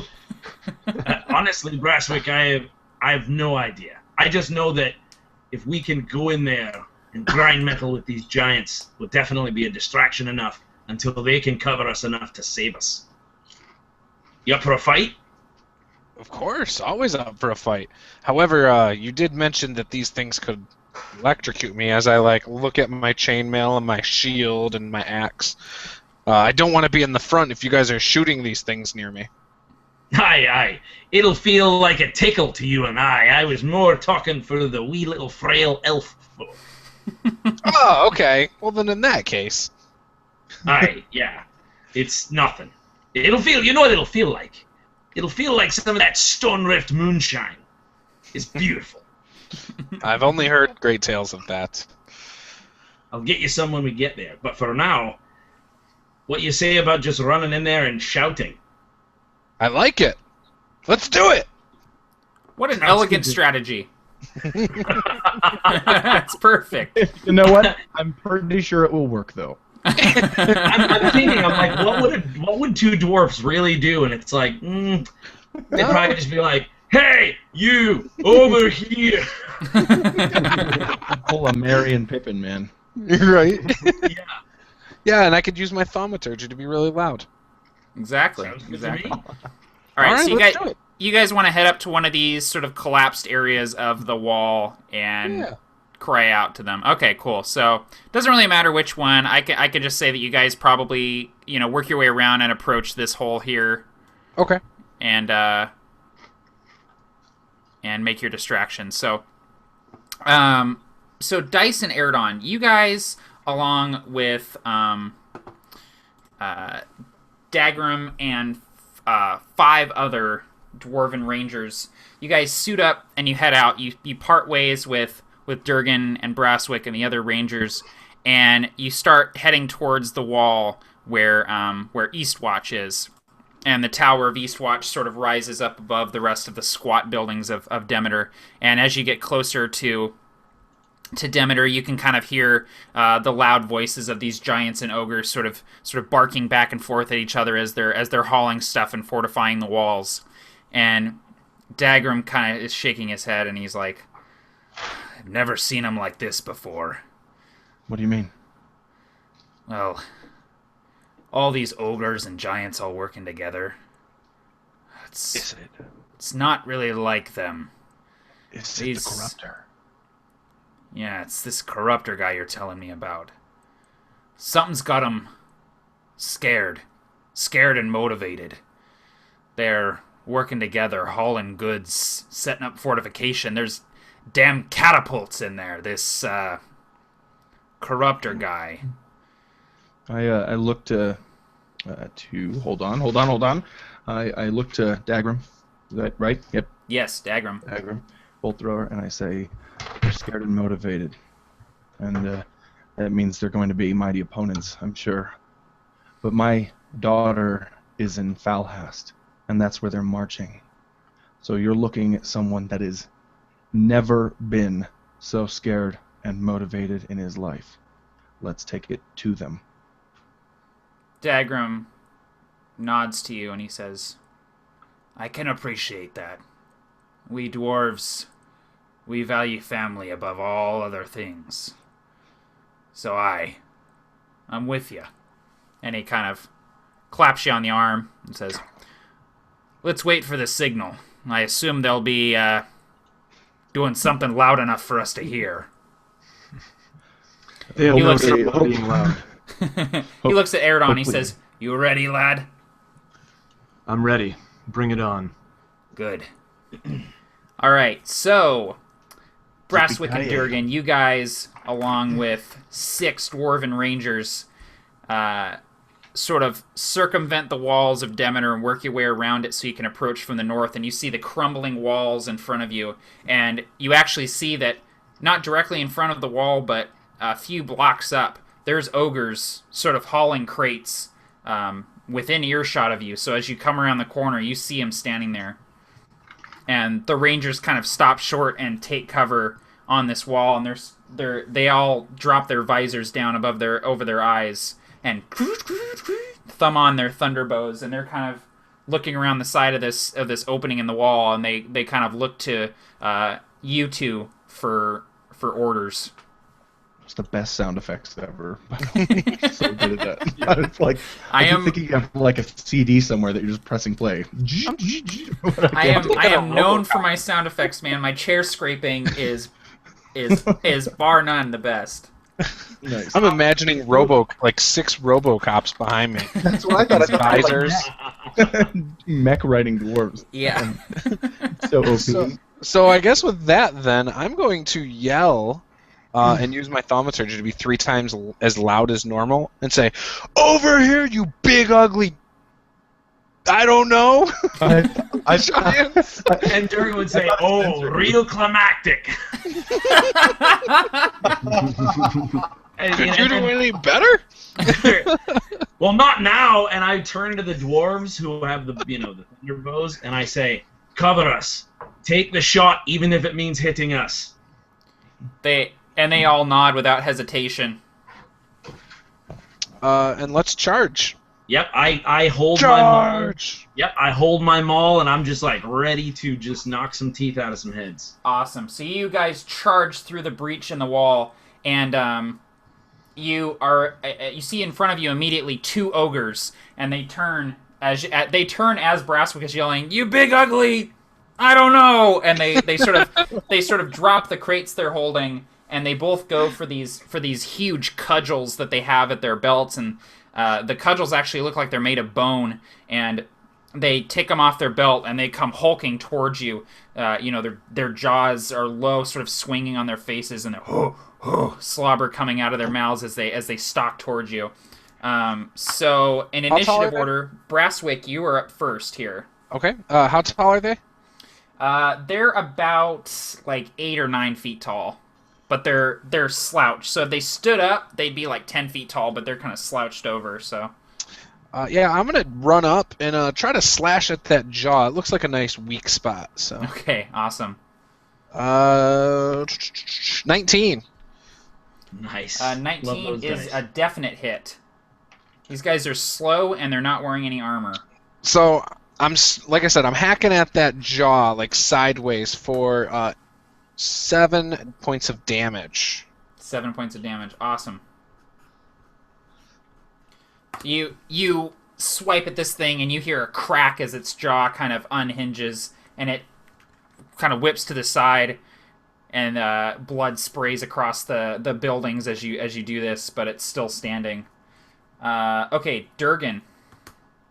All right, so if there is another one, you said 2 were coming towards us, right? Yeah, there's 2. So then as he engages the one, I would try to engage the other, and Yeah. I'm going for basically an overhead swing. I'm just trying to get it and just pound it straight. So let's go with... does a 6 hit? It does not. Okay, so that's a miss. Yeah, so you come and you swing your maul with all your strength, and the ogre manages to sidestep, and your maul goes into the cobbled streets of Demeter, cracking some of the flagstones.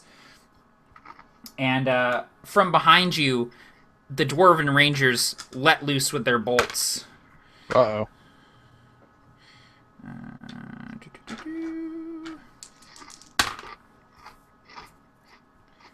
Okay, so that's 6.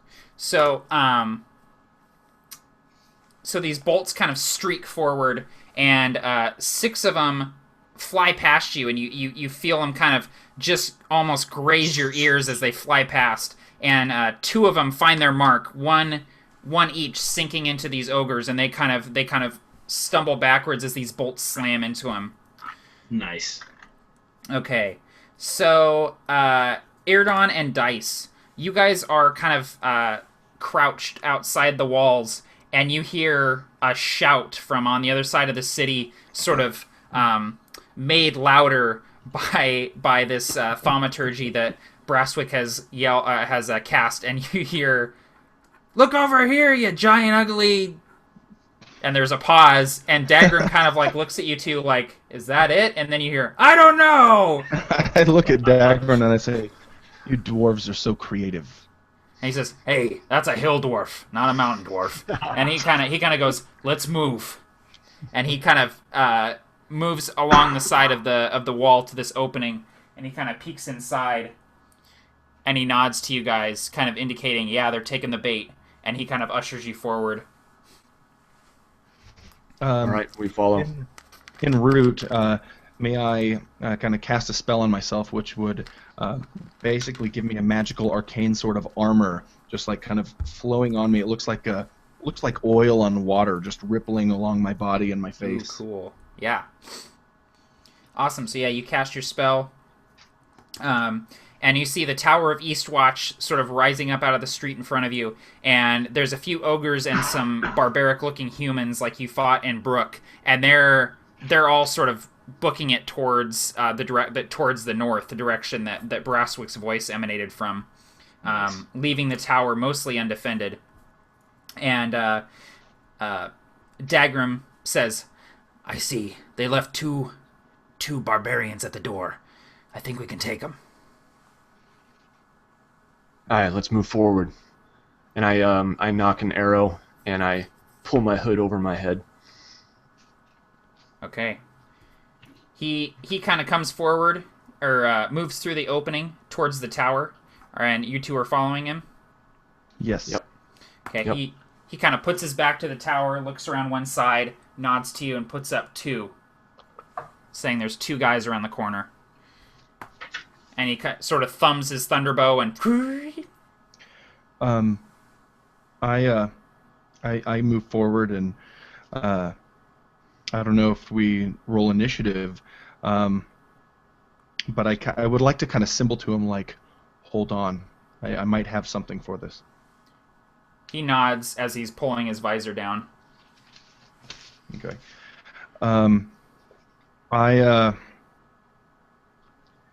I would like to try to cast Sleep Okay. on these creatures to kind of maintain our silent aura.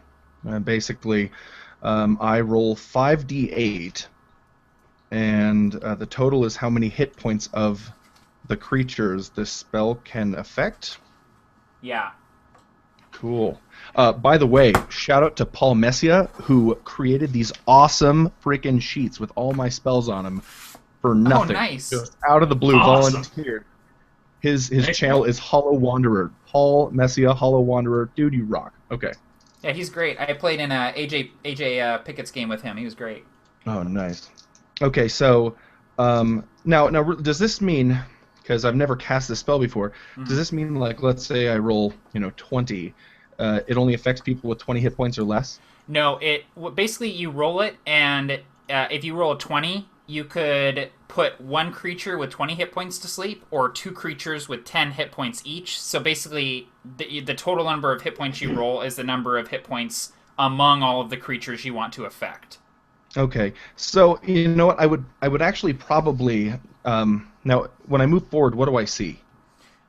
You see just around the corner are two large barbaric-looking men holding swords, and they're just kind of standing watch. And I mean, they definitely look savage. They're wearing sort of mismatched armor and rusted weapons, but they otherwise look, fairly human.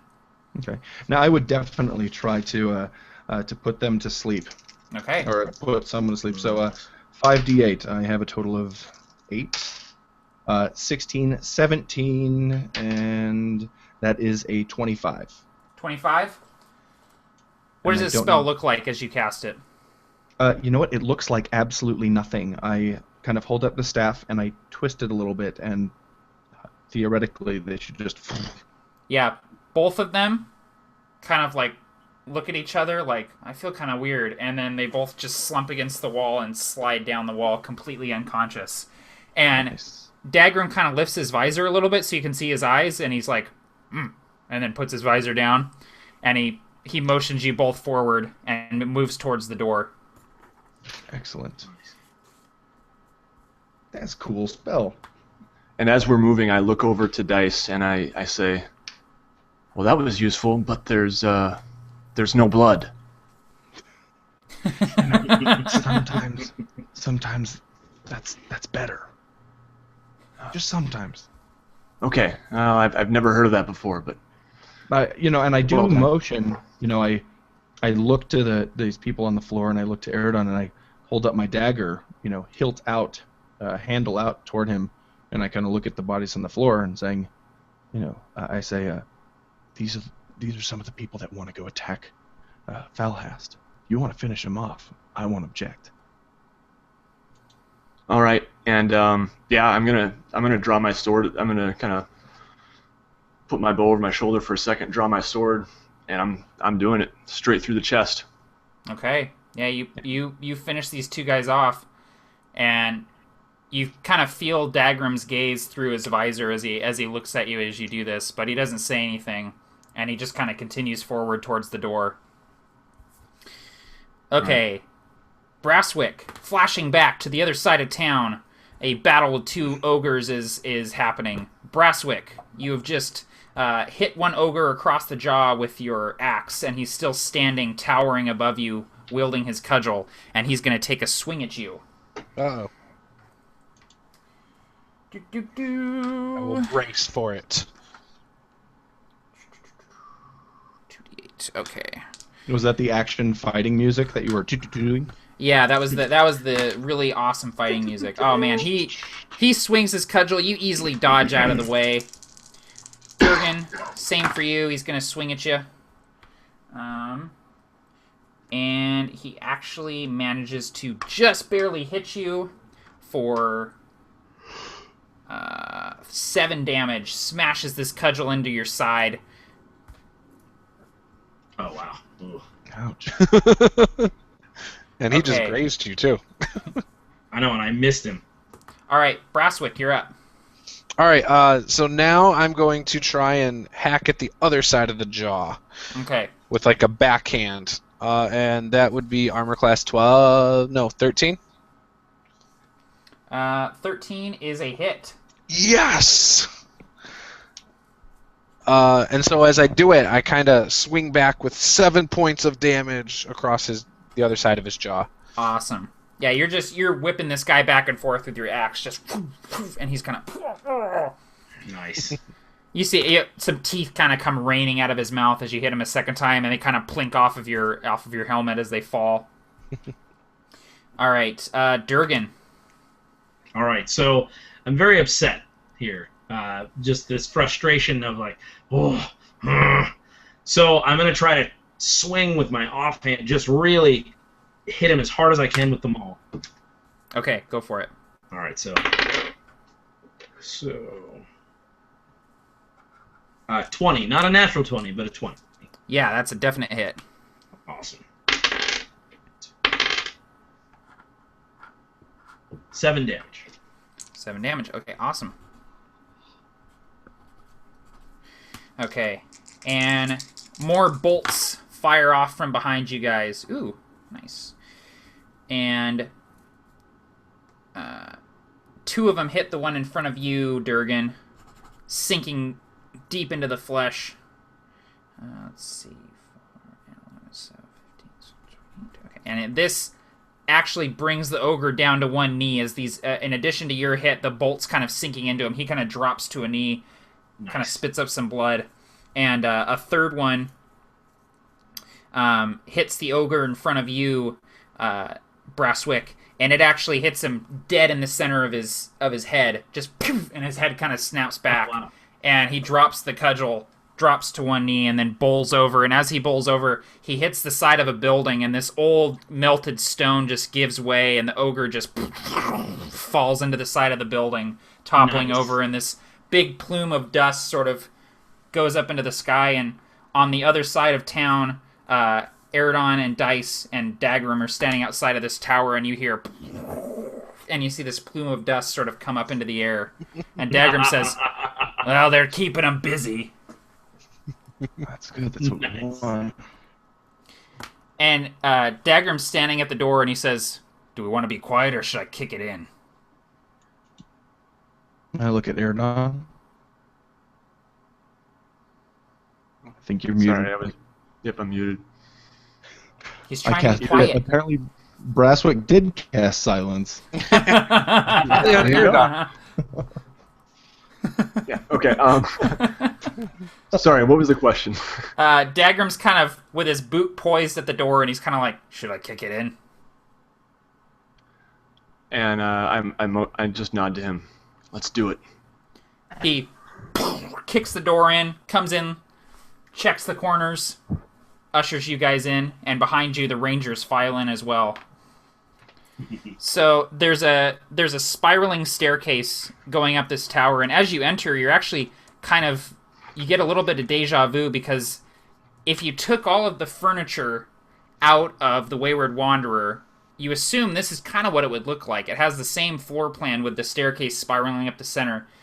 Only the Wayward Wanderer, the top 2 floors are, crumbled in, but this is a complete tower. So you can see the staircase sort of disappearing into the second floor, and it looks like there's crates of food and grain here, where the army that is stationed here has been storing all of the food that they've been raiding from the nearby villages, and they're sort of storing it here. You can assume for their own purposes or to be shipped out to the rest of the army that's moving north. But there's barrels and barrels and barrels of it. And but other than that, there's no one in here. So, Eridon, you're first in initiative, so you can choose what you'd like to do. There's the staircase, there's the barrels, nobody else in here. Yeah, I think my priority would definitely be to head right up the stairs, and so I still have my sword drawn, and I hold it out in front of me, and I head toward the stairs. Okay, you start moving up the stairs. Dice, what about you? And do I know that all the barrels are filled with this grain?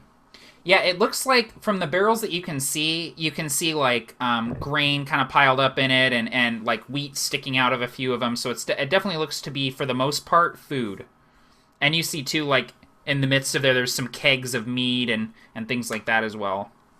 Okay, then I would follow Eridon. I'm just gonna follow him up the stairs. Yeah, you two go up the stairs, and Dagrim and his rangers are hot on your heels right behind you. And you'll make it to the second floor on your next turn.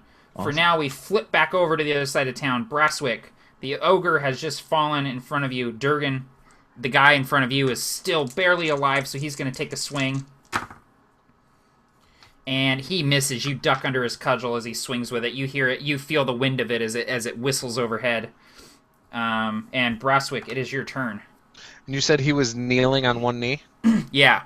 Okay, so I want to run up and then use the knee that is up in the air and step up off of it to jump down with my axe, one-handed still. Awesome. Yeah, that's an 8. So you hop up on his knee and take a leaping strike, but he manages to kind of lean back out of the way, and you land on the ground with no blood on your axe from him. That was awesome, though. Durgan, you're up. So, realizing that, that Brasswick is obviously dominating this battle and getting more and more fancy, I'm going to be like, oh, okay. And so, wherever he is, I'm going to try to literally do the same thing. So I'm like, oh, and I try to run and step on the thing's knee and maybe like push off his head and just kind of, I'll show you. And so I'm going to try that. Awesome. Oh, nat 20. Oh, awesome. So how do you handle crits in your game? So you're going to roll your damage, add all of your modifiers, and then double it. Awesome. Ooh. So Wow, cool. Now, is that an old rule, or is that from DMG? I'm not sure. That's just how I've always done crits. I always just do one roll as normal, but then just double it. Cool. Yeah. very cool. Oh, you're really nice. I like you, Matt. Yeah, man. Well, the monsters also get that wonderful boon. They do. Yeah, I was just going to say that. That's how it balances out. Right. As rolled, it was 11 damage, so if you double that, it's 22 damage. You obliterate this ogre. Go ahead and describe what that looks like. As I lay Alright. on my back next to you, looking I up. was gonna say, so what I imagine happening is just this combination of trying to puff my chest up and hit this thing, and it looks so ridiculous. If anyone can see, I run up and I jump on the thing, but as I try to do so, I do fall. I actually fall, and the weight of me falling and swinging at the same time just collapses the thing's head like right down into its chest. So it's not pretty, but it gets the job done. Exactly. And it's like, just like, I'm not dexterous, so I have no business trying me. That's awesome, dude. Great. Okay. So the two ogres have been felled. They lay dead in front of you. The rangers are standing behind you, and you can hear the shouts and footsteps of more ogres and giants approaching. And you can see above the rooftops, you can see the domed ceiling of the temple before you. And the rangers kind of come up to meet you, and one of them lifts up his visor and says, "What's the plan? We seem to have led him over here." Can we please be both laying on our backs? Yeah, you're both just on the ground, and they're like you're kind of like intertwined with the legs of this ogre that you just killed. Oh, and if they ask that question, my answer would be probably just more of this. And he goes, "All right," and drops his visor down. And I'd slowly try to get up and just. Okay. Back to the Tower of Eastwatch. Erdon, you're coming up the stairs. As you do so, a savage-looking barbarian wielding a curved scimitar steps out in front of you at the top of the stairs and takes a swing at you. I'm glad you went first, man. I mean, sorry. And he gets you for 3 damage. Just you sort of like back up out of the way, and his sword just gets you slicing through your chain and drawing a line of red across your chest, but you're otherwise unharmed. And it is your turn, Erdon. All right, so yeah, I leap back a bit in surprise, and I cry out, "Ah!" because it just has completely startled me, and it kind of hurt. And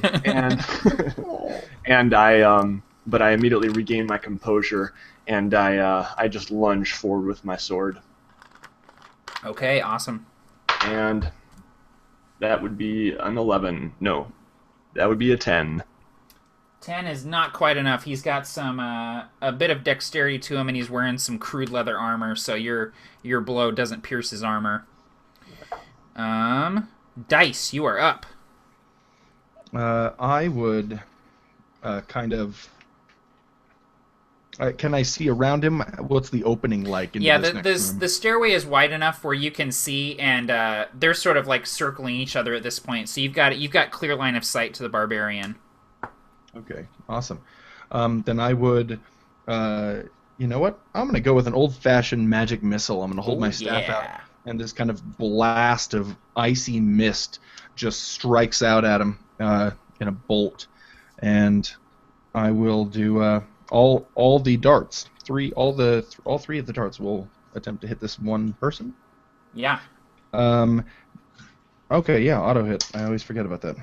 So that's 3, 4, 5, 6, 7, 8, 9 damage. 9 damage. Awesome. Yeah, the thing slams into him, and he stumbles backward, and you see the ice sort of spreading across all of his armor. And Dagrim behind you says, "Duck!" And he's going to take a shot at this guy with his thunderbow. And Dice actually just steps aside, because if he ducks, that'll be a headshot for a dwarf. It's true. And Erdon, you see a bolt just poof sprout from this guy's chest as like momentarily after the magic missile hit him, and he stumbles backward, and there's this rickety wooden guardrail that's been built up around the stairwell, and he hits it, and it crumbles, and he just tumbles backwards through the guardrail and slams into the ground below at the bottom of the staircase. Nice. And the stairway is open before you. Okay. Brasswick and Durgan, it sounds like an army is coming towards you. What would you guys like to do? I would like to ready an action, and as I see the first one, I want to shoot this boom thunder rod thing. Is there a readied action in 5e? There is. Yeah, it's like a trigger action. Yeah, so, you can say, when this happens, I want to do this, and then that just happens when it happens. So that's kind of how I want to do it, and knowing that this could hurt the surrounding enemies, I kind of want to wait until I think it would hurt more than one. So you, as soon as a group of guys comes into view, you want to put a bolt into them. Exactly. Awesome. Durgan, what about you? So what I would do is I would just kind of set my maul down with a dull thud, and then I would take the thunder tube off my back and kind of just, without the goggles, just kind of hold it up and just kind of do the same thing. Ready in action, the first thing that comes running around the corner, I just want to lay into it with the thunder tube. Absolutely. Actually, you know what? I'll take one knee, like World War II bazooka style. Yeah. Good decks. Awesome. Can I just say that Erdon and I are not even like really in a battle right now, and this is the most excited I've ever been playing a game. This is the coolest freaking encounter of all It is awesome. time. Just listening to you guys, it's so cool. Cinematic. Yeah, I watched Saving Private Ryan, and I wanted the final battle from Saving Private Ryan in a D&D game, so that's what's happening, you guys. You definitely did. Wait, hold on. The tower? Erdon, we're in the tower. Dude, so one of you needs to be like, Tritherion, God my hand. So you're saying I can have my U.S. history students watch this, then? Yeah, exactly. You can have your U.S. history students watch this for credit. That would be perfect. I get to be Matt Damon. This is so much like World War II, I even just made a reference about bazookas. So awesome. As you guys sort of set up and get your thunder tubes out, the Dwarven Rangers sort of take up positions in the doorways of these dilapidated ruined buildings all around you, and they sort of take take aim outside of the windows, and a couple of them kind of clamber up onto the roofs and set up their thunderbows.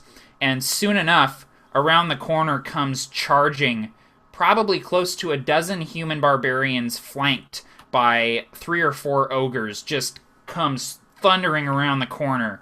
And all of you have readied actions, so Brasswick, you get to go first.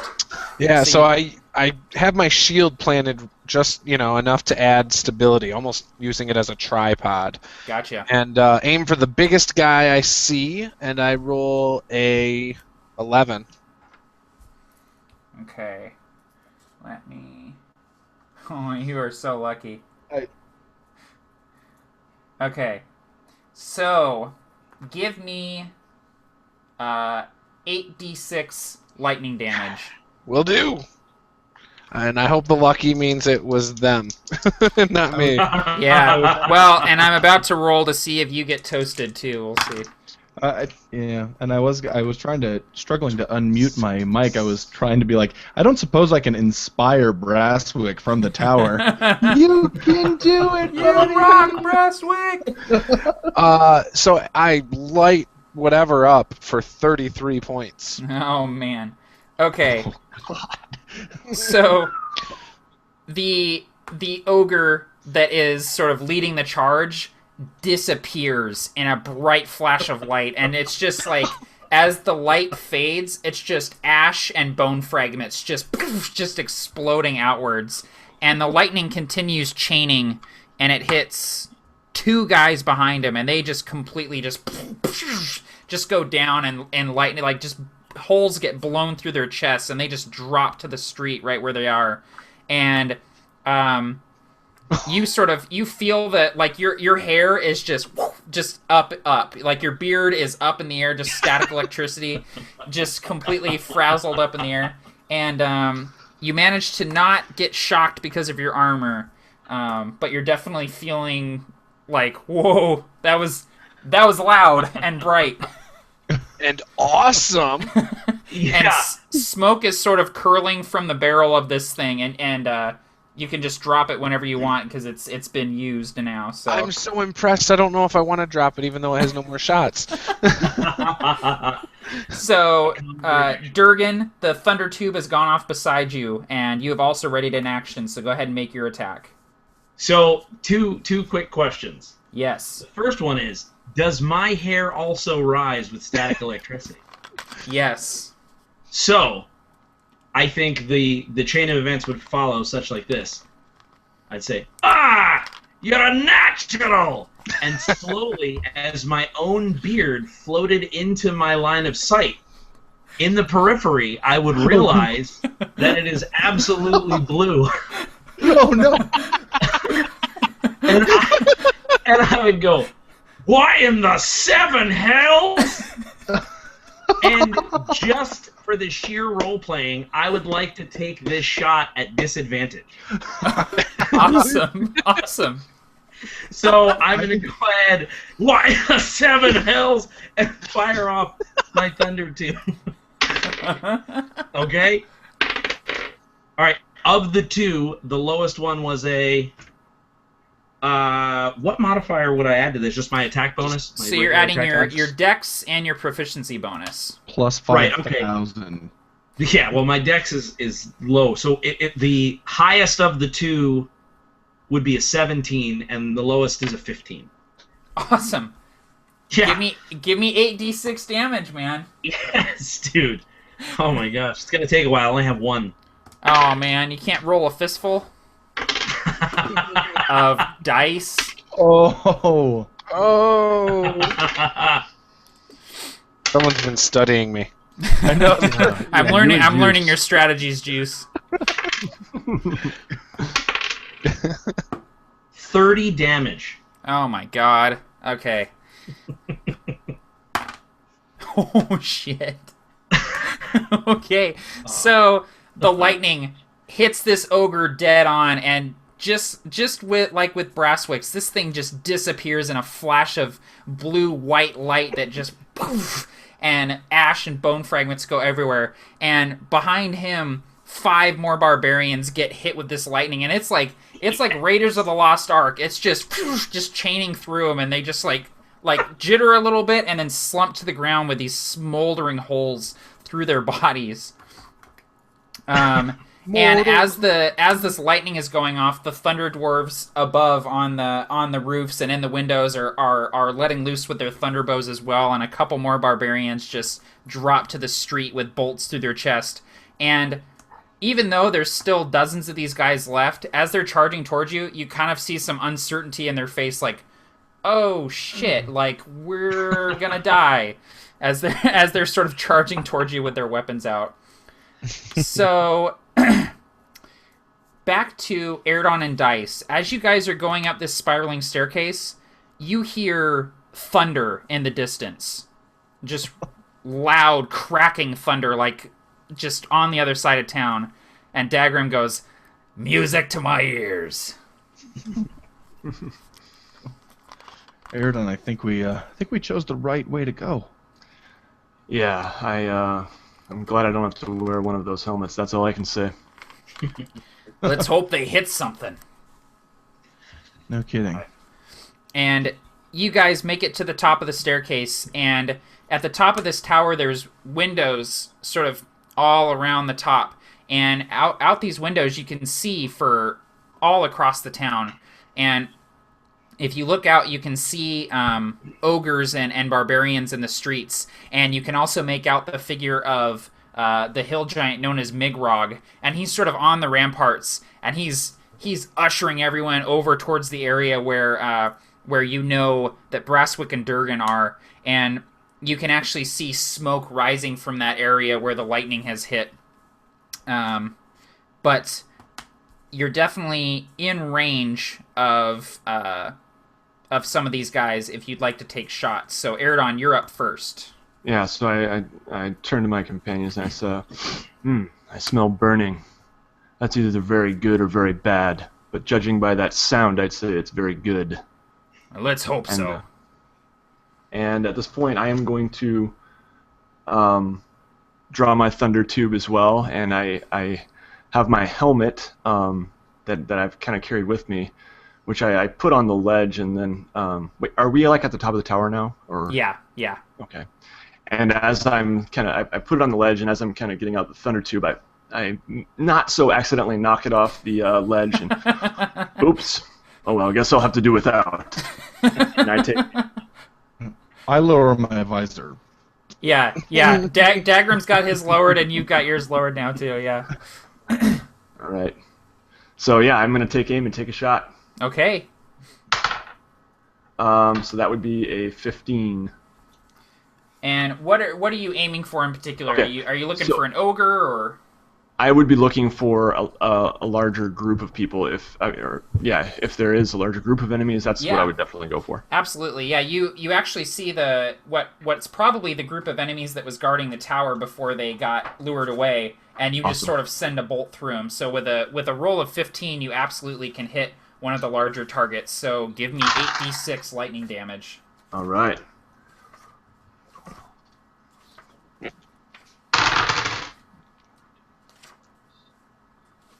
Wow, that really was 8d6. I think it was 28. Damn. Okay. Nice. And awesome. It forks through 3 more guys. The ogre just disappears in a blaze of light, and 3 more guys topple down in front of him as the lightning forks through him. And Erdon, let's see. You managed to not get shocked by it, but because you did not wear your visor, you are blinded and deafened for 3 rounds. Oh boy. And so what that means is you can't see, and you're gonna automatically fail any ability check that requires sight. And you have anything that attacks you has advantage, and all of your attack rolls have disadvantage. Okay. So pretty bad for an elf. Yeah. So you're just like all you can see is white, and your ears are just going. Yeah. So I kind of stutter backward, and I drop the empty tube, and I just kind of pull my sword as if it's going to do any good, and kind of try to reach for something. He almost to steady hits myself. me. He almost slashes me. Whoa, whoa, whoa, whoa, whoa! Can you not see? And I can tell that he's obviously blinded. Stumbling backward. And I go ahead. No, I can't. But at least I can still smell. Yeah, well, we're surrounded by dwarves, so I apologize. I look to the windows, and I'm assuming one was shattered because he just obliterated it. Oh, with the yeah. I'm The assuming it was shattered. the windows they're all open anyway. They don't have any glass in them. Oh, okay, great. Yeah. Are they 2 pane, 1 pane? I mean, what we got?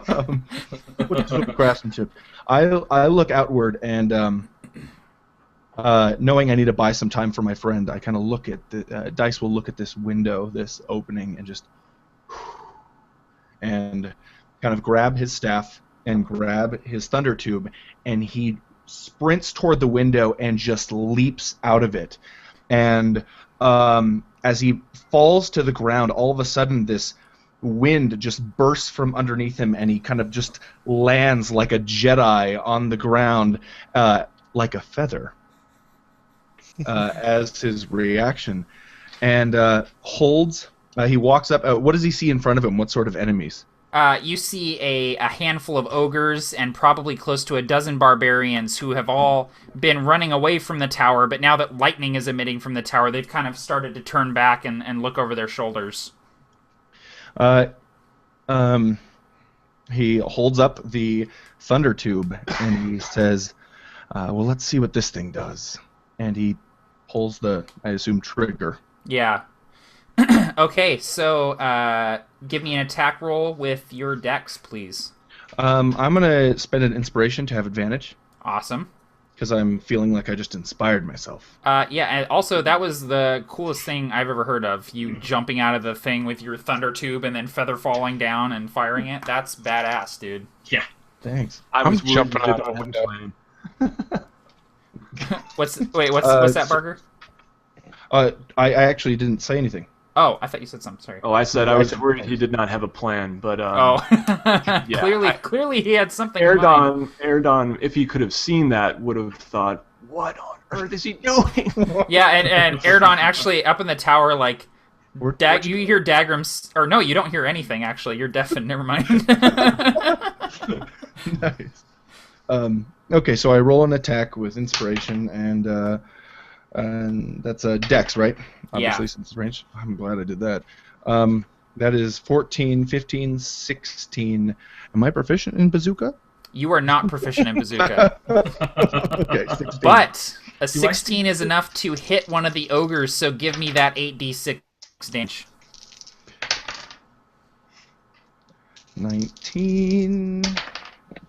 Wow. You hit that lightning rod. 28. And that would be 34. Oh my god. Yeah, the ogre goes down a smoldering, charred heap as the lightning rips through it and forks into 5 other barbarians around him, just dropping them to the street with charred holes through their torsos.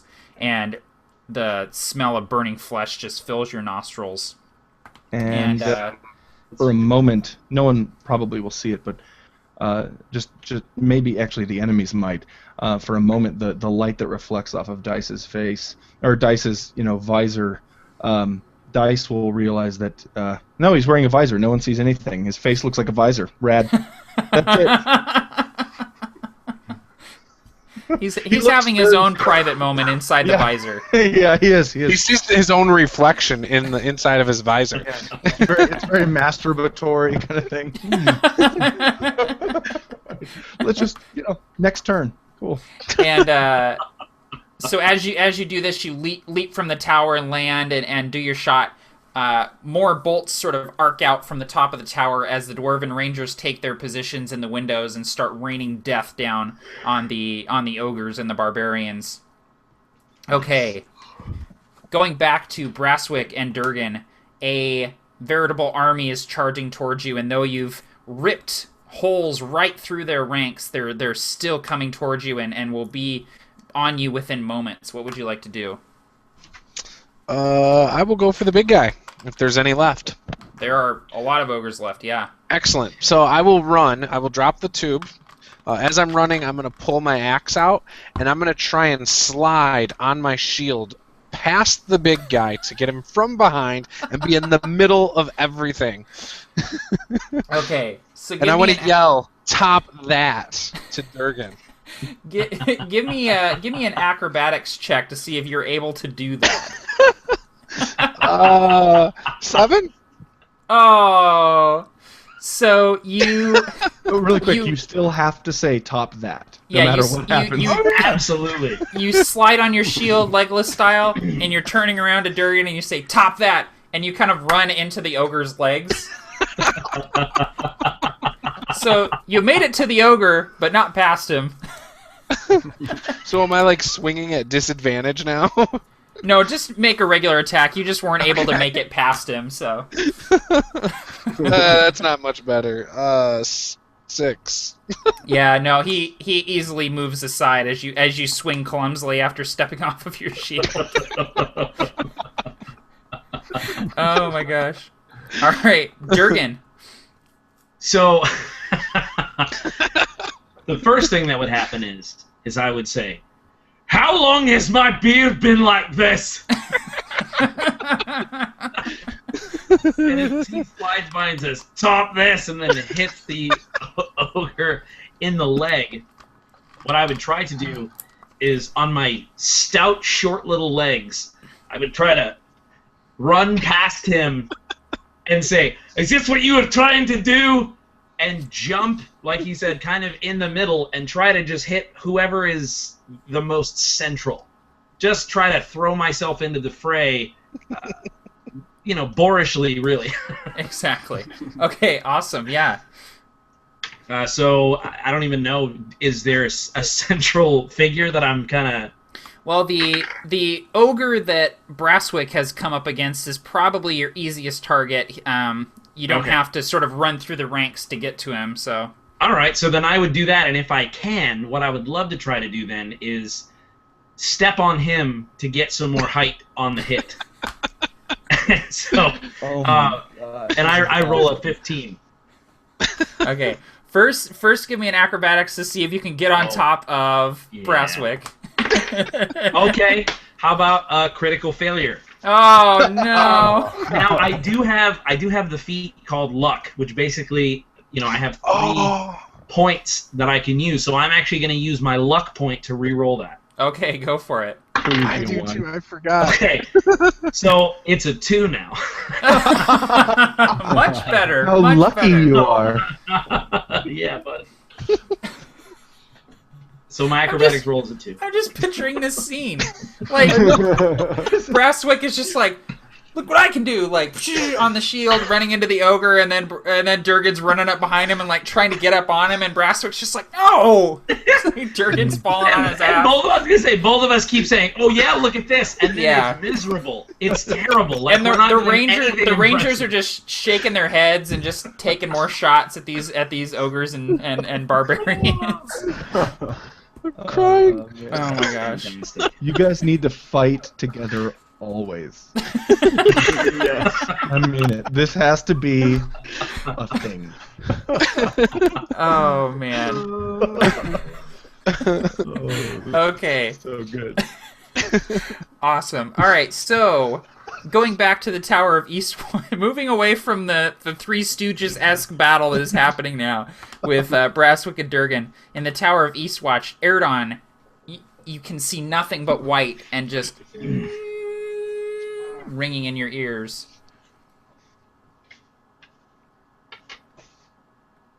That's rough. For me, I think you said I can see nothing but white and ringing in my ears. Yeah. Okay. No, that's ironic. My connection's not great, but okay. Oh, okay. So yeah, I am still kind of flailing around with my sword a bit, but I eventually would probably find a wall, and realize that this is no good, and I just kind of slide to the ground, and I'm clutching my sword. I have the point down in the stone floor, and I'm just kind of hugging myself and just going, and anyone within earshot would hear me saying, "Larrowise, Larrowise." And Dagram's trying to yell at you that it's okay, it'll wear off, but you can't hear him. Like, you can kind of start to hear the muddled, like, you can hear that someone is saying something to you, but the words are so muddled that you can't tell. And he's sort of in the window with his bow, and he's saying, "It'll wear off, just sit tight." And he's taking shots out the window. And back down to Dice. The barbarians and the ogres are still fleeing before you. They've kind of turned and noticed you, obviously, since you sent a bolt of lightning through them. But they are otherwise not coming towards you yet. And as you're down there crouched, you hear Dagram's voice from up in the tower, and he's like, "If you can make it to the temple, I can cover you." And I absolutely hear him, and I just begin moving forward. Who's within? Okay, so I look forward at the barbarians in front of me, and I throw down this thunder tube, and I lift up my yew staff and kind of point it at them and turn it, and a sudden loud ringing noise erupts from in the middle of wherever they are, and each one of them must make a Constitution saving throw, and the spell save DC I've got is 13. 13. Okay, great.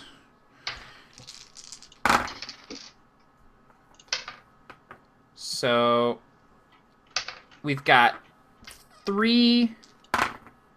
4 guys that don't make the save. And so they would take 15, and whoever makes the save would take half. So that's 7, right? 7, yeah. Okay, great. So you actually managed to drop 4 of these barbarians. They just go down holding their heads, blood coming from their ears as they drop to the street. And a couple more sort of are holding their heads but still standing as this loud resonance goes off within their ranks.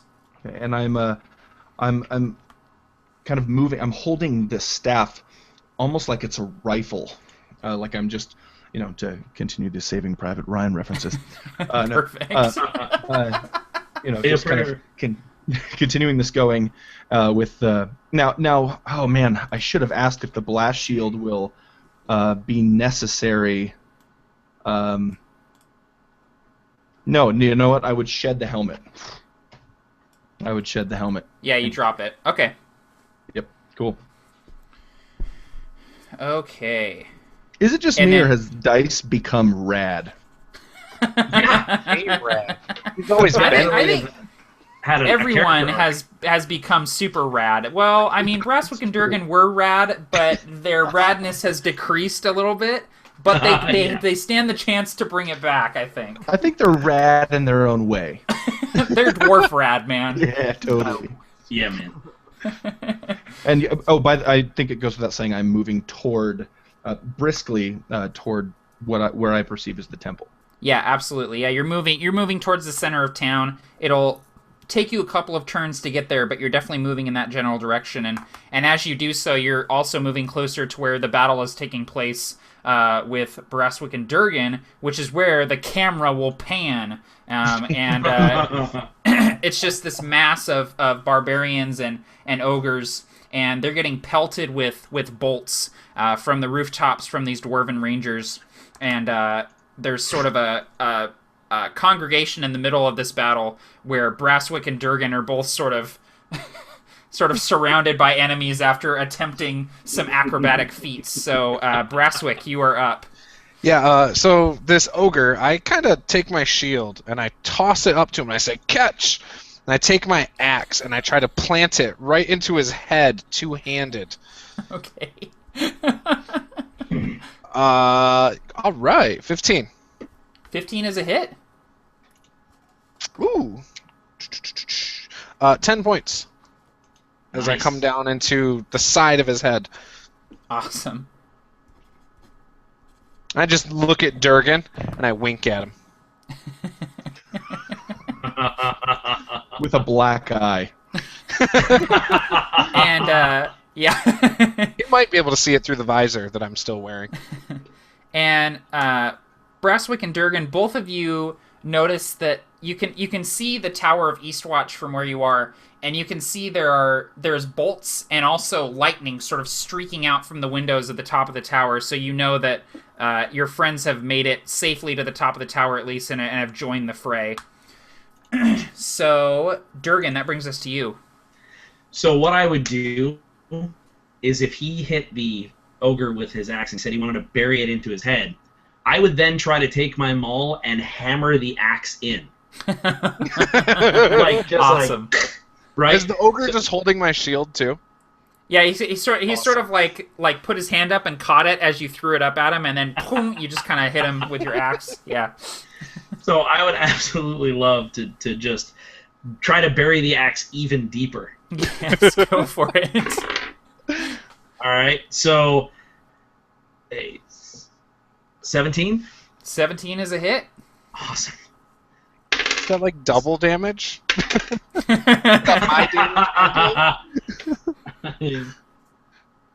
9 points of damage. 9 points of damage. Give me an extra D4 of damage since you're driving Brasswick's axe in further. 3. Okay, awesome. And I wink back. Let's see. Awesome. And all 6 of the rangers behind you are going to find marks as well. Awesome. Okay. This is a lot of math. Okay. So you see 2 barbarians drop beside you guys, and 2 bolts sink into the ogre that you guys are fighting, and it slumps to the floor with your... And I picture Brasswick is still kind of holding on to the axe that Durgan has planted even further into its skull, and he just kind of rides it down as it drops to the floor, and then can kind of wedge his axe out of its skull. Okay. And as the battle's going on, one of the rangers on the rooftop says, "We've got this covered! Make it to the temple!" as he's sort of sending bolts into the crowd. Okay, moving back to Aerdon. Your vision has finally sort of come back to you, and the white light is sort of fading, and your eyes still hurt, and everything's still kind of fuzzy, but you can finally make out the shape of the room and where everyone is, and the ringing has subsided. And as your hearing returns, you hear Dagram saying, "It'll be all right. Just give it a second." And he's firing bolts out the window. Okay, and I do seem to have regained a bit of composure and remembered where I am, and I'm probably going to be kind of feeling along the wall and kind of lurching against the wall, trying to get down toward the staircase, and I'm asking, "Where's Dice? Where's the wizard?" And Dagram goes, "He jumped out the window," and keeps firing bolts. And he kind of like says, "If you got a rope or something, you can follow him." Okay. I would probably not feel up to that at this point, and I just kind of hustle down the stairs, kind of leaning against the wall as I go, feeling. Yeah, you make it down to the bottom of the tower, and you can just make out the staff of Dice as he's sort of within this mob of ogres and barbarians sort of fleeing from the tower. He's sort of moving in the north steadily with them. And you kind of see, a spell go off or whatever as he's running. And you also hear this, if I can get this going.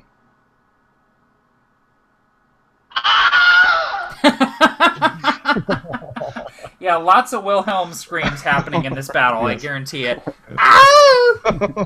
And as I'm kind of hobbling after him, I'm just muttering under my breath, "Damned dwarven weapons." Somebody didn't read the instruction manual for the thunder tube. It's true. Damn thing was written in dwarven.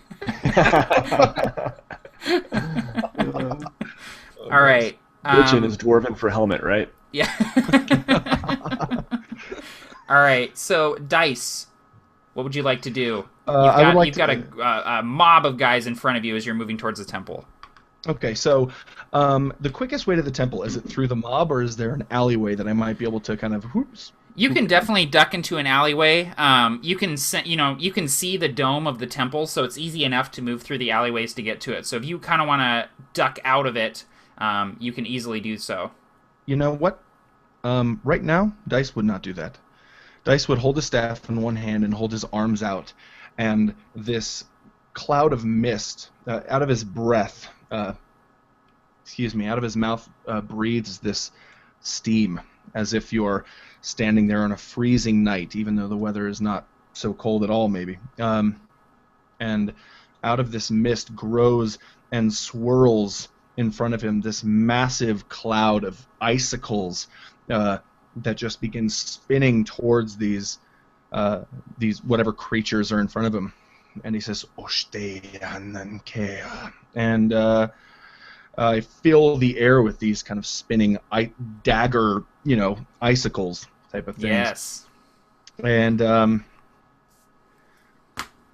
a cube of 5 feet on each side. After a while, I'm like, well, I might as well just read it. But question really quick. Concentration up to 1 minute. What is the rule with this? I can have one concentration spell happening while I'm doing other stuff? Yeah, you can maintain up to one concentration spell. So the minute that you cast another spell that requires concentration, the other spell turns off. Okay, cool. So I will do that, and centered on this wherever the largest mass of. You know what? I would probably center it near the large creatures, like if there are ogres there, center it on them. Yeah, absolutely. And I do not have it higher than 3rd level slot, so a creature takes a D4 slashing damage when it enters the spell's area for the first time on a turn. Actually, I think that might be incorrect. Really quick. Sorry. No, you're fine. He checks his spell book really quick, like, wait, what? I love how you're flavoring the spells, by the way. That's awesome. Yeah, very, very cool. I actually appreciate you allowing me to add an ice element to it, because a lot of DMs are like, no, it's magic missile, it's not ice. And, because a lot of things affect cold spells, like if you're an elementalist, and I don't care about that, but I like the flavor. Exactly. No, I love it, man. Yep, that's cool. 4d4 slashing damage. Okay, cool. Nice. This is 6 pages of tons of just every single word in the spell book. That's the only typo. So 4d4. It's because Paul Messi is trying to kill my character. That's what it is. Yeah. 1d4. Give me a break. Awesome. So when they enter the spell's area for the first time on a turn, or starts its turn there. Okay, awesome. So, there are several guys starting their turn there, so go ahead and give me the damage. Okay, that would be 4, 5, 6, 7. 7 damage. Okay, awesome. Oh, wait, that was only 3d4. I'm screwing myself over. Plus 1. That's 8. not Paul's fault. 8, okay, cool. No, that wasn't Paul's fault. that was user error there. Yep, that was on me. Okay, yeah. So this storm of icicles sort of rises up and cuts into the flesh of anyone unlucky enough to be in its midst. And at this point, casting all these spells and being in the midst of these barbarians, a few of them have taken notice of you, Dice, and a couple of these barbarians are slashing at you with their curved, wicked swords. And I dodged them, all of them. The swords are wicked. That's awesome. And one of them manages to cut through your. I'm sorry. Really quick, I apologize. My armor class is now 15 because of the mage armor. Oh yes, thank you for letting me know. What that affects. But well, he still hits you, but the other one does not. Okay. But he slashes at you for 5 slashing damage. All right. Is the exact sound that Dice lets out. Never split the party. No. All right. Never start. Brasswick, you are up, man. Do it. Okay, so my axe is stuck into this thing's head, correct? Yeah, you could easily pull it out, though, with your dwarven strength. No, I think I'm going to let it stay there for a minute. And I'll grab my shield back, assuming that all this at least stunned the guy enough that I could just take it right back. Yeah. And I'll just pull my mace off my side, and I'm going to hit my axe further into his head. Well, the guy that has your axe in his head, he's dead. He went down. Oh, okay. Yeah. Never mind. He went down in a hail of gunfire, so to speak.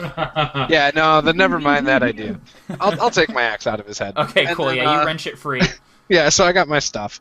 And then, so there's like a barbarian or something next to me now, right? Oh, there's a ton of them? shit ton of them, yeah. Awesome.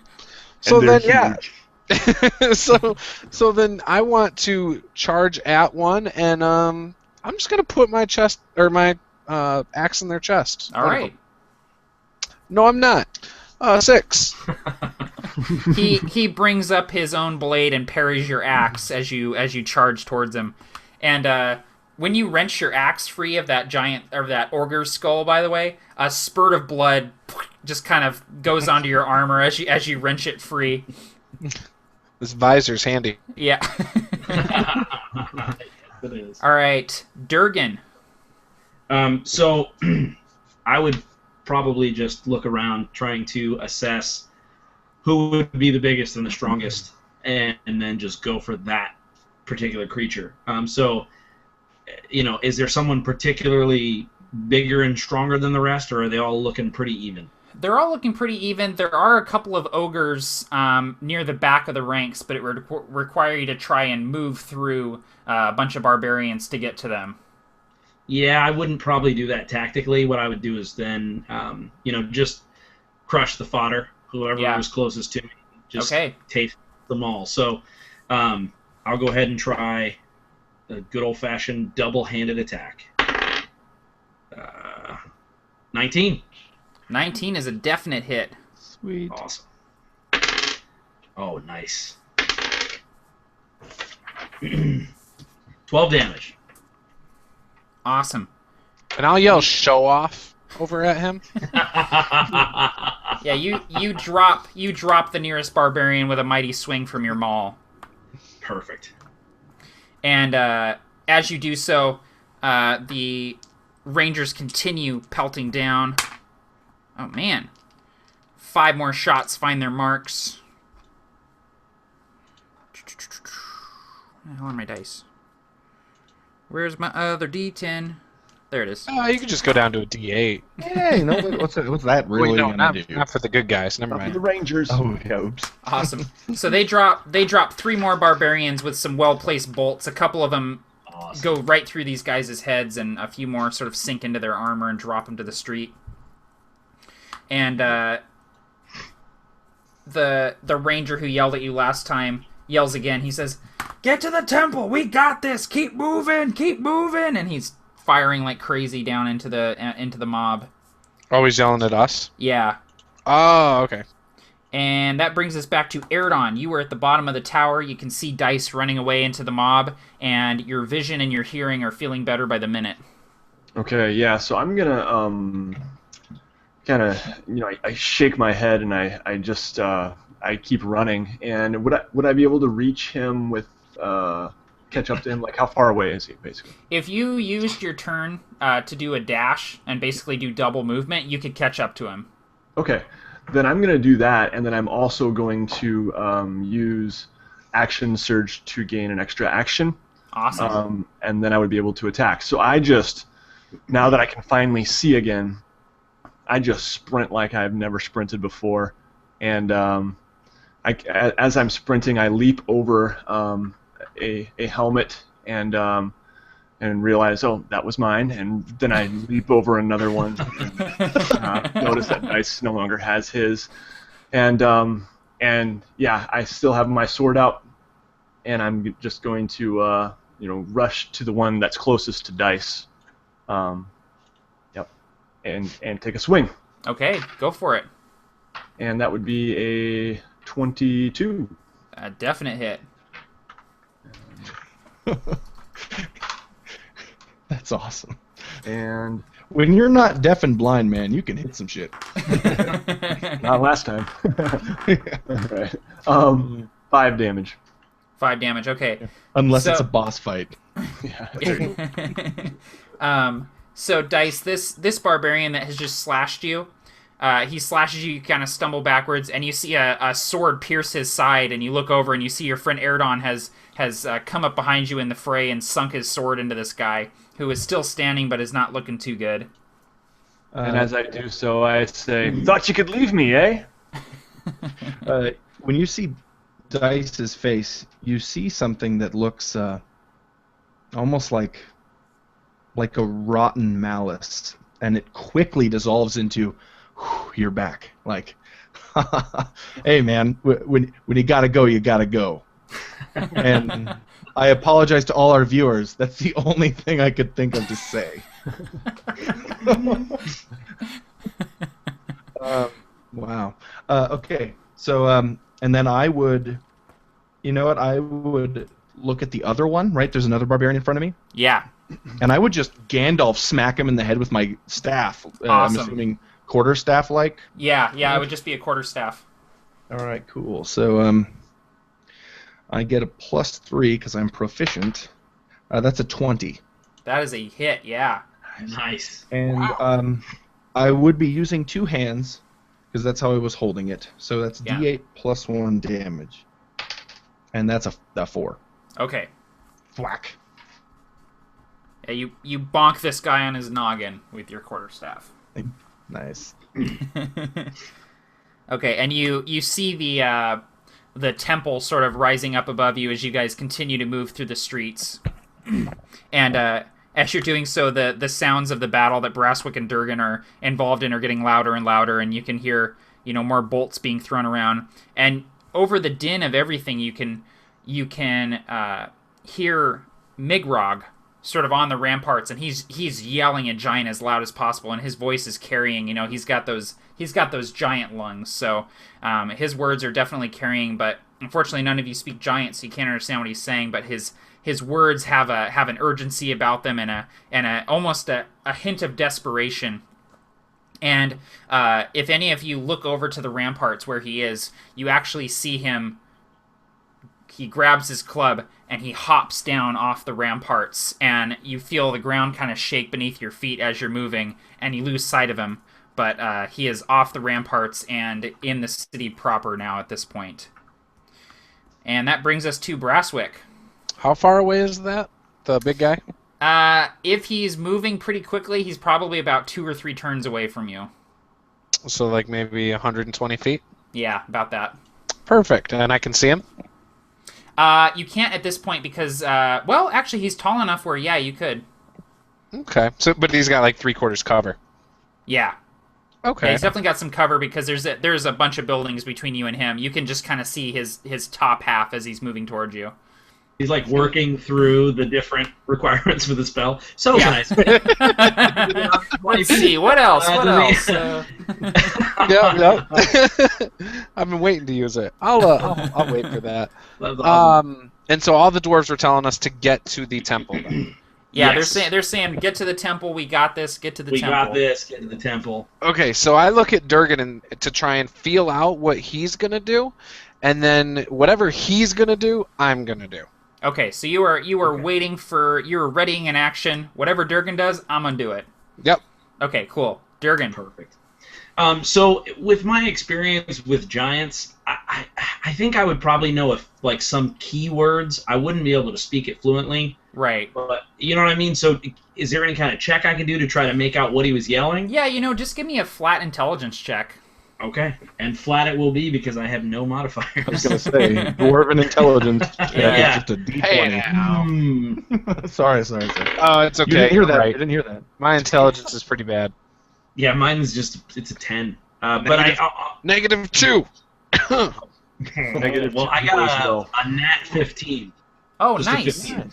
So yeah, you actually do pick up a few words. You hear him saying, go, protect the city and kill the invaders, and you catch him saying, you know, protect the. He's saying protect the something. It's a word that's kind of eluding you, but he's saying, you know, kill the invaders, defend the something.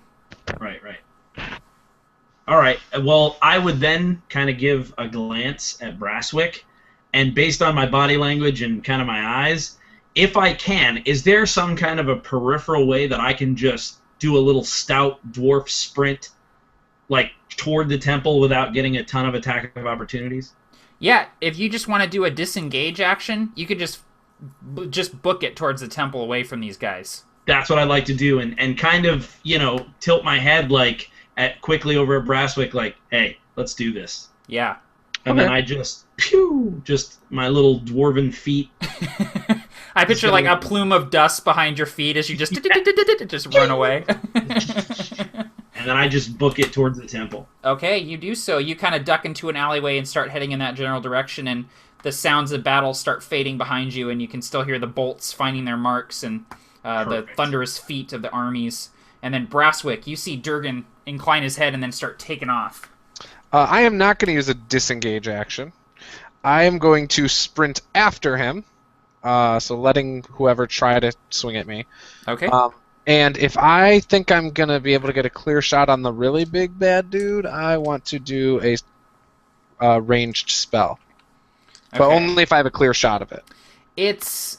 At this point, if not, don't worry about it. You're not sure you have a clear shot because you're in the midst of this battle. There's guys sort of moving in and out of your field of vision, and he keeps kind of moving behind buildings and then coming up behind him. So you can see him, but you're thinking I don't have a clear shot to this guy. So right. So all right. Hit me. All right. Let's see what happens. Ooh. All right. Need another D6. Oh, that's not good. That's awesome. It's not a battle unless you shed some of your own blood. So as you move away from these guys, they swipe at you, and you get hit the first time, and then another one swipes at you. You duck under it. Another one swipes at you. You knock it aside with your axe, and then two more find their mark as these swords slice into you. The 3 hits that hit you, 13 damage total. Oh, that's not bad. I'm all right. I'm only half dead. I'm good. I'm a dwarf. That's a flesh wound. And you follow Durgan as he ducks into the alleyway. Okay, so Erdon, Dice, Brasswick, Durgan, you all enter the courtyard and see each other from across the courtyard. You've entered from separate alleyways, and even though you've only been separated for a few seconds, it feels like it's been about 3 hours. And you all kind of see each other, and you see you're all a little battered and bruised and a little worse for wear, but you're alive. And between you two, or between you, the two groups, you see a courtyard that has siege weaponry in it, a couple of ballista and a couple of catapults, and there's some barbarians sort of guarding these weapons. All right. Awesome. Get them. So now, right? Erdon is up first in initiative. And you also see, it's almost like snowing on our side. As I have lost the concentration of the icicles. In fact, I lost them when I first saw Erdon, and kind of snapped out of it. And it's kind of like it's snowing on our side of the courtyard. Perfect. Nice. Cool. All right. I am going to. I kind of look around and I say, well, that first dwarven weapon didn't go so well. But what do you say I give this a try? And I pull out the thunderbow now. Oh, and I am going to aim a shot at the closest barbarian. And I'm going got to it. do the double shot with disadvantage. And Yes. yeah, nice. And that would be a 13. Dude, yeah. that hits. All right. Yes! So, heavy crossbow is 1d10 piercing, so I roll 2d10. You do. I just imagine a double barrel shotgun sound of electricity. Yep. Essentially, that's what's going on. Dude, this is his boomstick. Yeah. This is his 14 Like a bug zapper. 14 I kind of damage. look at it quizzically, and I pull the trigger, and somehow it hits the mark. Yeah, and this thing kicks like a mule too. Like the like the kickback of two of these sets of limbs sort of springing two bolts forward just kicks into your shoulder. You're not really expecting it, but you manage to keep your aim true, and two bolts sprout from the nearest barbarian's chest. And before he can even react to you guys coming into the courtyard, he just drops his sword and falls face first onto the stone. And I Awesome. say, I kind of stagger back and say, well, that's more like it. All right. Dice, you're up. Excellent. Dice will, kind of snapping out of it still, shaking his head, will move forward. And what is the layout of the courtyard? We see siege weapons. Yeah, so the courtyard is sort of... Here, I'll bring up the map really quick. Dope. How many siege weapons? There are 2 ballista and 2 catapults. Okay. I know Brasswick's thinking, well, we'll just turn them towards that way. Who cares what's on the other side of that courtyard? So Oh. you guys have come out here. So Durgan and Brasswick, you guys have sort of come out right here. Right. And this is up here is sort of where the battle is happening that you're involved in. And Dice and Eridon have sort of come up right here.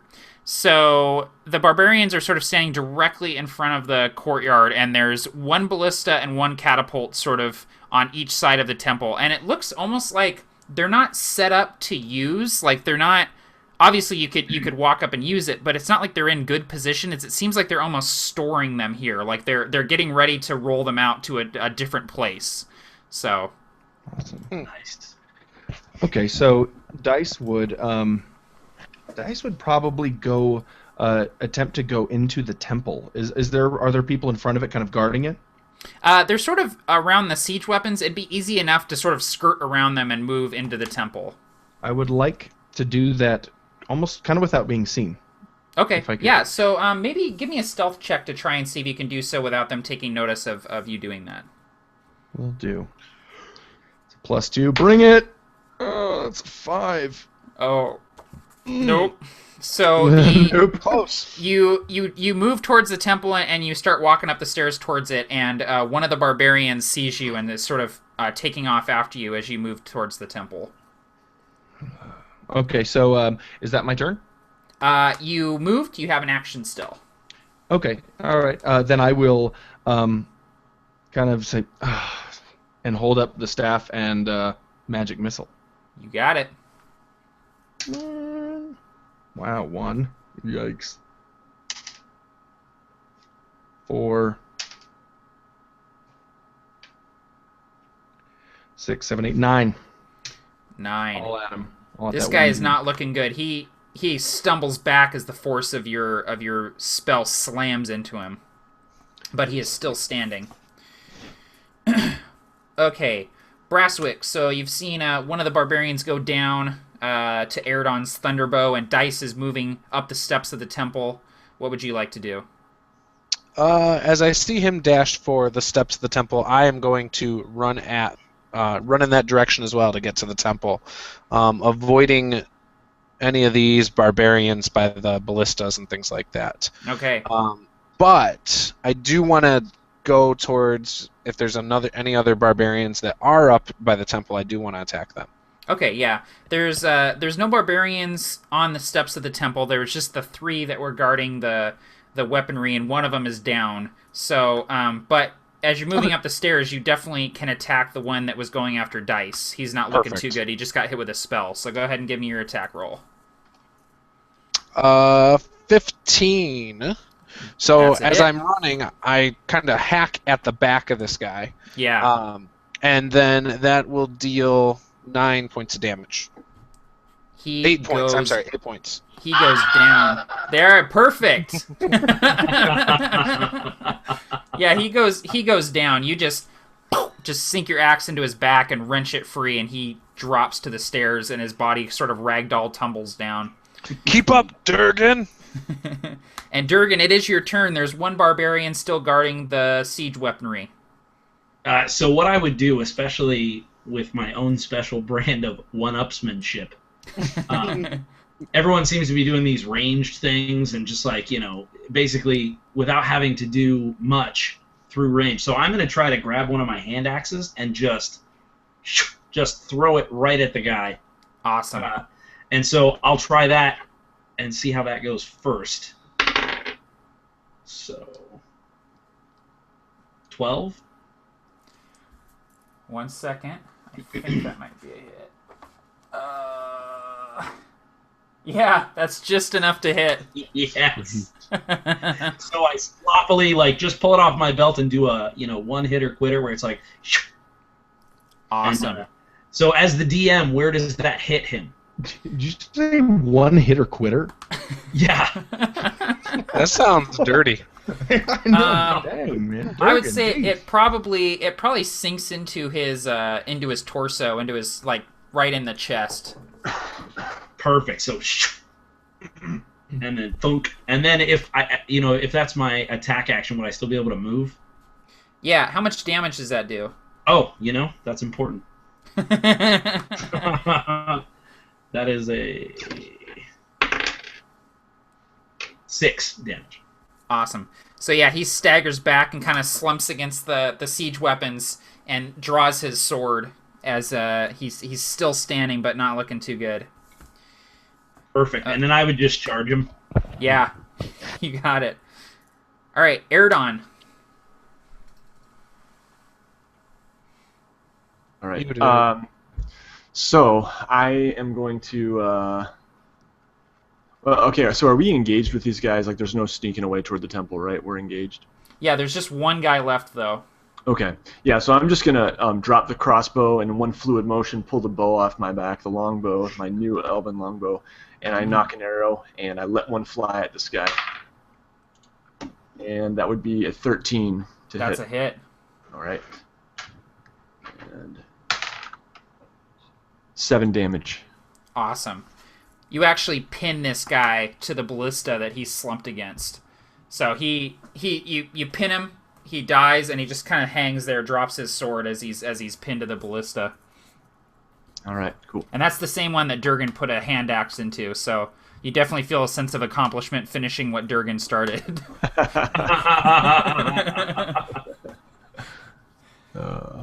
Oh, man. Okay, so we are now officially out of combat. Obviously, the battle is still raging elsewhere in the city, but it's quiet here in front of the temple. All right, so I'm laughing at the conversation in the chat. Oh, yeah. Debating whether one hitter quitter is.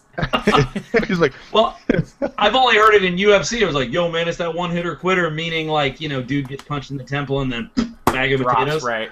So I was like, uh-oh. Because I know you guys are teachers, and I'm like, oh, no. I used to work in a bar. That sounds like something I'd hear a dude say. And yeah, and he was like, oh, it sounds dirty, man. And I was like, it's like hit it and quit it. What if I was like, Tim, that was inappropriate. I'm going to have to ask you to leave the game. Yeah, I'm like, okay, guys. 1 game suspension. Put him in the box. nice. Back in North Seattle, guys, a one-hitter quitter meant good weed. Oh, there you go. Oh. How do I not know that? I'm living in the legal state right now. When I lived in Ann Arbor, that's probably what it meant too. Yeah. That's hilarious. So my hand axe is just, if you could smoke that thing, if you can get it hot enough. That's that. I always figured Puyallup was a couple years behind. Not in a bad way. Yeah. I'm not sure how it could be in a good way. No, it's Puyallup. Puyallup is like this little bundle of backward society in the middle of one of the most liberal states in the United States. So yeah. It's pretty fun, man. It's pretty fun. I like it. So yeah. So you tell us, viewers, what do you think it means? Going to UrbanDictionary.com. I knew. Oh, that's where I should have gone. I'm gonna keep an eye on the comments and see if anyone else had any thoughts. As well as a contest, whoever can make up the best meaning for it. Yes. Yeah. That would be awesome. And in game, if I see these guys for the first time and kind of the heat of the battle and everything like that, after things kind of died down, I would look to Dice and Erdon Good to see you boys stayed alive. Good to see you too. You too. Good to see your axe and my arrow in that, lad. Agreed.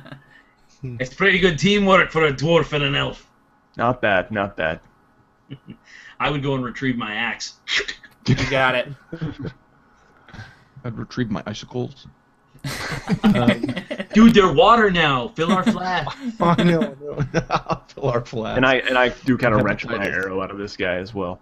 Yeah, you got it. Dice would begin heading into the temple. Okay, awesome. And And all of a sudden, in the last half hour of this session, we have 38 viewers. I don't know what's happening, but People are coming back from their Thanksgiving travels. yeah, I think that's definitely what's happening. So Before going into the temple, I do want to peek back and see if that one big guy has closed in on us. you don't see where he is at the moment, but you can definitely hear him stomping around. But he's distant to you right now. He probably headed to one of the battles that's happening in the city and didn't head towards the temple immediately. So Okay. You mean you didn't kill him? we were a Not little yet. busy, Dice. Okay. We were worried that you guys wouldn't make it, so I wasn't that worried. I'm assuming Durgan says something like, "By the way, why didn't you tell me my beard was blue?" Yeah. Oh, and I've got a bone to pick with all of you, and I grab it with both hands, and I'm like, look at this!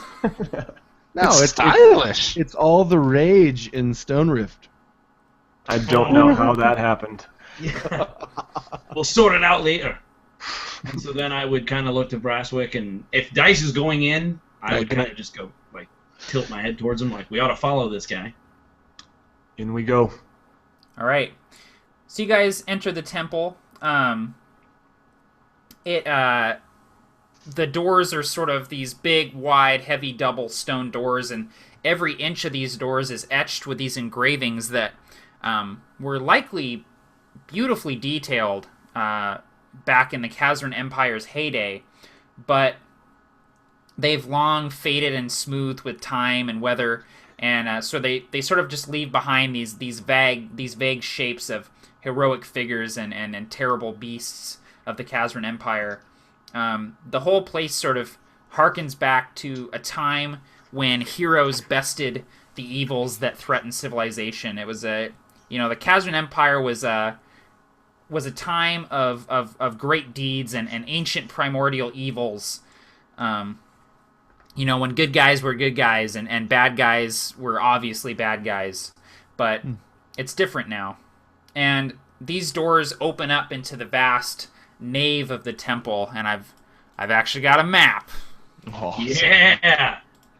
Which I like all these pictures. By the way, where'd you find that picture of the dwarf holding the bow? It was about an hour and a half of intense Google searching to find what I was looking for, man. Wow. It's a picture from some Russian MMO. I don't even know what it is, but I was like, dude, that's perfect. I totally didn't see that. How did I miss that? You I was missed late. it. Here, I I'll was pull late. it up. I'll pull it up, Right. dude. No, I think you saw. You'll remember it when you see it. Yeah? Yeah, it's so cool. You Oh, I that did an not hour and see a that. half on one image. Oh, yeah. That's amazing. That's Dagram Bolt Thrower. Who knew? Oh, man. He looks like the big dwarf from the Hobbit movies. Yeah. Dim thighs. What's his name? Can't think of his Bombor. name. Yeah. Bumble. Yeah, I think he's and- got a class ring on his head. Yeah, that's the visors that you guys have been wearing. That's you pull those down over your face so you don't get blinded by the thunder tubes. That's awesome. phenomenal. Or All weren't right. wearing, as the case may be. Cool. All right, so this is the temple. You guys come in these double doors here, and the walls are lined with dozens of alcoves, and each alcove is devoted to a different hero or deity, but it's impossible to tell, what the hero was or who the deity was. They've been lost to time, and a lot of these statues and depictions have been crumbled and have completely just sort of crumbled to dust with time and wear. The ground in here is littered with bones and refuse. this temple, you can assume, has long been used as a holding for all the savage creatures that have called Demeter home, like orcs and centaurs and goblins, and now giants and their minions. There are crates and barrels piled on the far end of the nave, up near the altar here, and they are filled with gold and silver and other objects that gleam and catch your eye. Oh, wow. And let's see here, Durgan, you actually notice a wooden crate kind of among them that sticks out to you because it has the symbol of Stone Rift on it. And the temple is otherwise empty. So I think Brasswick is taking a potty break on one of those statues in the corner. I didn't even notice he was gone. He threw a BRB in the comment, but I would probably consult with him. But I would definitely tell everyone, hey, that's from Stone Rift. I recognize that symbol. No. And probably foolishly, unless someone's tried to stop me, I would start to kind of walk quickly towards it. You know, Dice would say, open it. Okay, so I walk quickly towards it with, an 11 passive perception just in case. Yeah. I stand back. Does anything happen on my way there? Surprisingly, no. Okay, so then you make it unscathed. Perfect. I would kind of just assess it. Is the crate open? Say again. Is the crate opened or is it closed? It is sealed, but you could easily crack it open using any tools that you have on you. I would take my hand axe and probably use it like a crowbar. Just. Yeah, you pry it open. Inside the crate, you see, packed for shipment among some hay, are dozens of thunder hammers, mauls, and thunderbows. And all of these bear the distinct craftsmanship of Stone Rift, and they all sort of glow with this dull blue light of the lightning that is held within them. Oh, wow. So here's a question. Would I be able to tell if is there any markings, insignias, paperwork, anything to see if this came from legit from Stone Rift, or can I see one of the markings of one of the two kings? Because I know there are two kings, and I wanted to see if I could tell if maybe this came from one of them.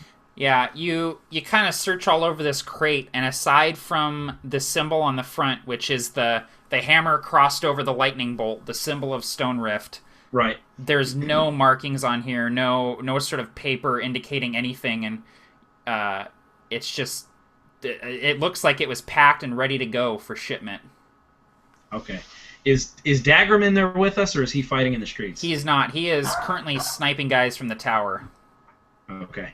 Then I would definitely turn to those in the room and I'd say, I don't know what this is, but these are weapons. Weapons from Stone Rift. These are specialized weapons from our people. I don't know why this crate is here, but we need to find out. I was wary of your people before, but now I'm deeply suspicious. The hammer, is it a one-handed weapon? It is. I'm going to pick one up. Brasswick is grabbing a hammer. What are you going to do, Durgan? Kind of just look at him crooked. Not necessarily stopping him, but I'm reeling from the whole thing because to me what it would seem like is that the Stone Rift dwarves are supplying weapons to them. This doesn't look like a stolen crate. It's not damaged. It's not broken open.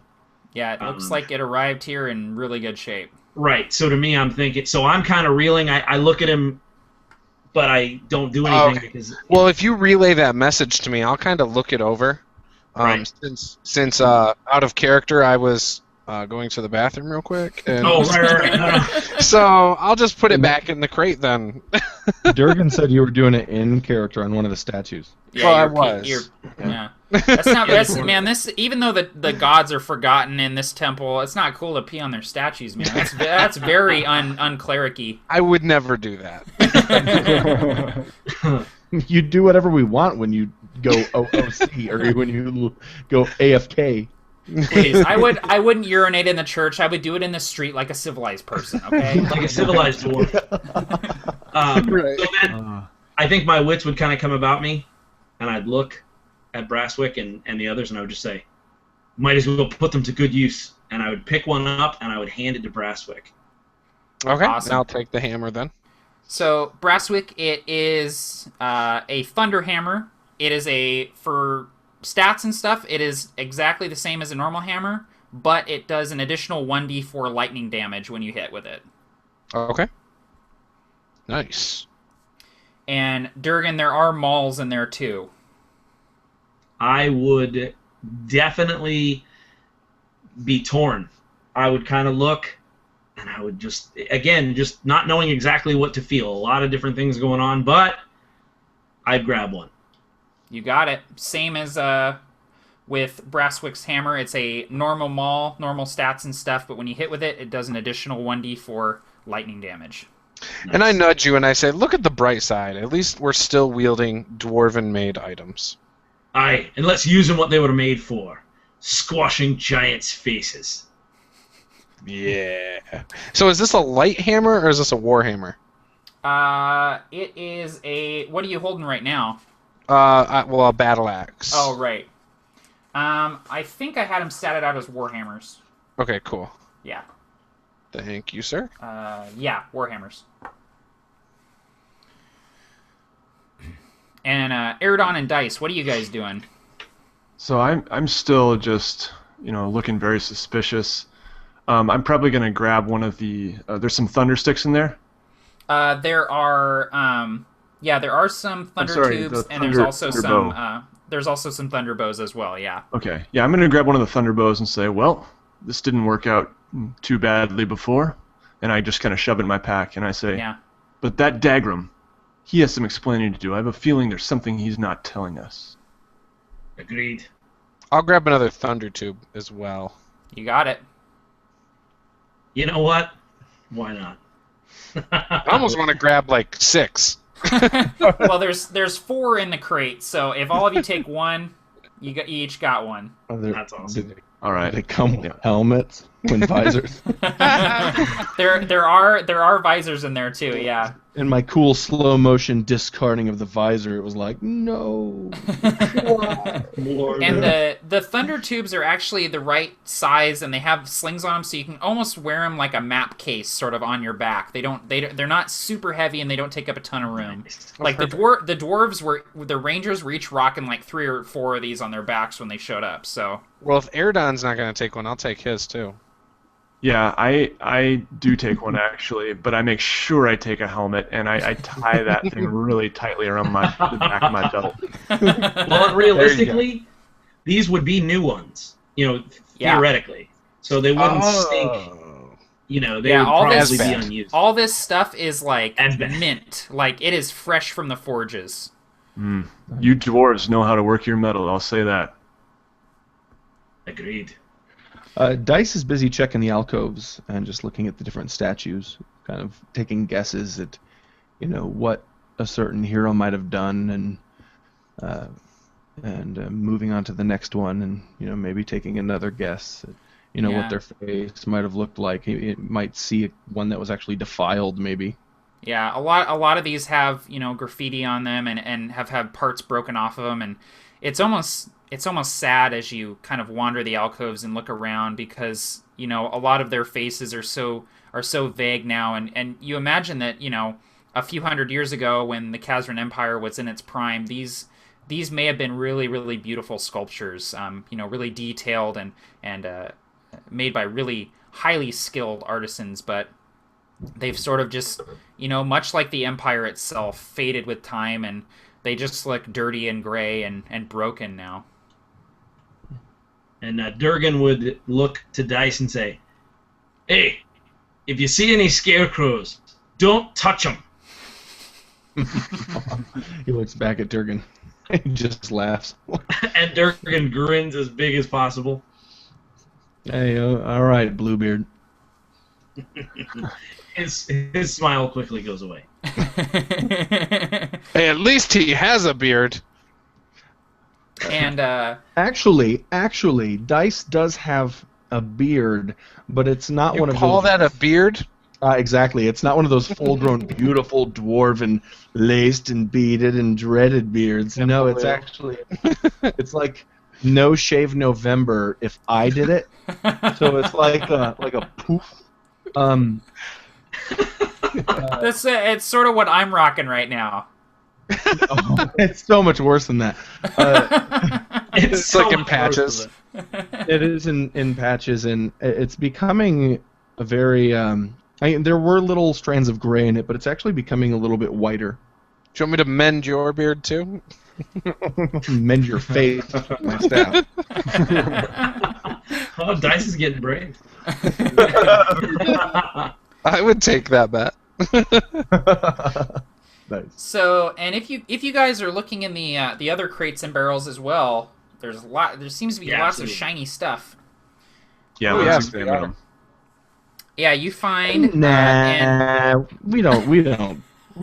I think we're Go just gonna looting. go. I think we're just gonna go. What game is this? So I'm gonna ask that one of you keep track of this stuff for everyone, just so we don't have any confusion about who's carrying what and who gets what loot. I don't know who wants to volunteer to do I'm that, gonna but say it looks like Erdon Nate do is it. getting ready to. Any I heard volunteers? Yeah. Awesome. Yep, I got it. All right, so you find a silver mirror. Okay. You find a gold bracelet with copper filigree. Someone got the Dungeon Master's Guide. All right. Somebody did. You find a black velvet mask embroidered with fine silver thread. What is that? Velvet? Got it. And you find Brasswick, you notice this right away. There are some cloth of gold cleric's vestments with the symbol of Ilmater on them. Oh, it's from Ilmater. Nice. Well, I reached for him immediately. Stone Rift. All right. You also find a silver pitcher, like a jug for water. Yep. In addition to that, you find a lot of coinage. You find 227 gold pieces and Cool. 450 silver pieces. Okay. You also find 2 potions. One of them has the distinct look of a healing potion. How potent, you're not sure. Okay. The other one is clear, but there's a bead of red color in the potion. And as you're looking at it, it expands and contracts continuously. Like the red sort of overtakes the clear liquid and then comes back down into a tiny little bead. And it does that almost like it's breathing. I know what that is. Somebody's That's been reading awesome. the Dungeon Master's Guide. No, I used it on my party. Like, Oh, nice. I give him 2 of those. Do you know also juice, or find- does your character know? You also find what looks like a spell scroll. Yep. And Dice, you definitely quirk your brows at this. What do I see on it? I hold Toss my it over hand to out him. and I take it and I unravel it. It looks to be a spell scroll that describes how to cast the spell Shatter. Okay, cool. Now.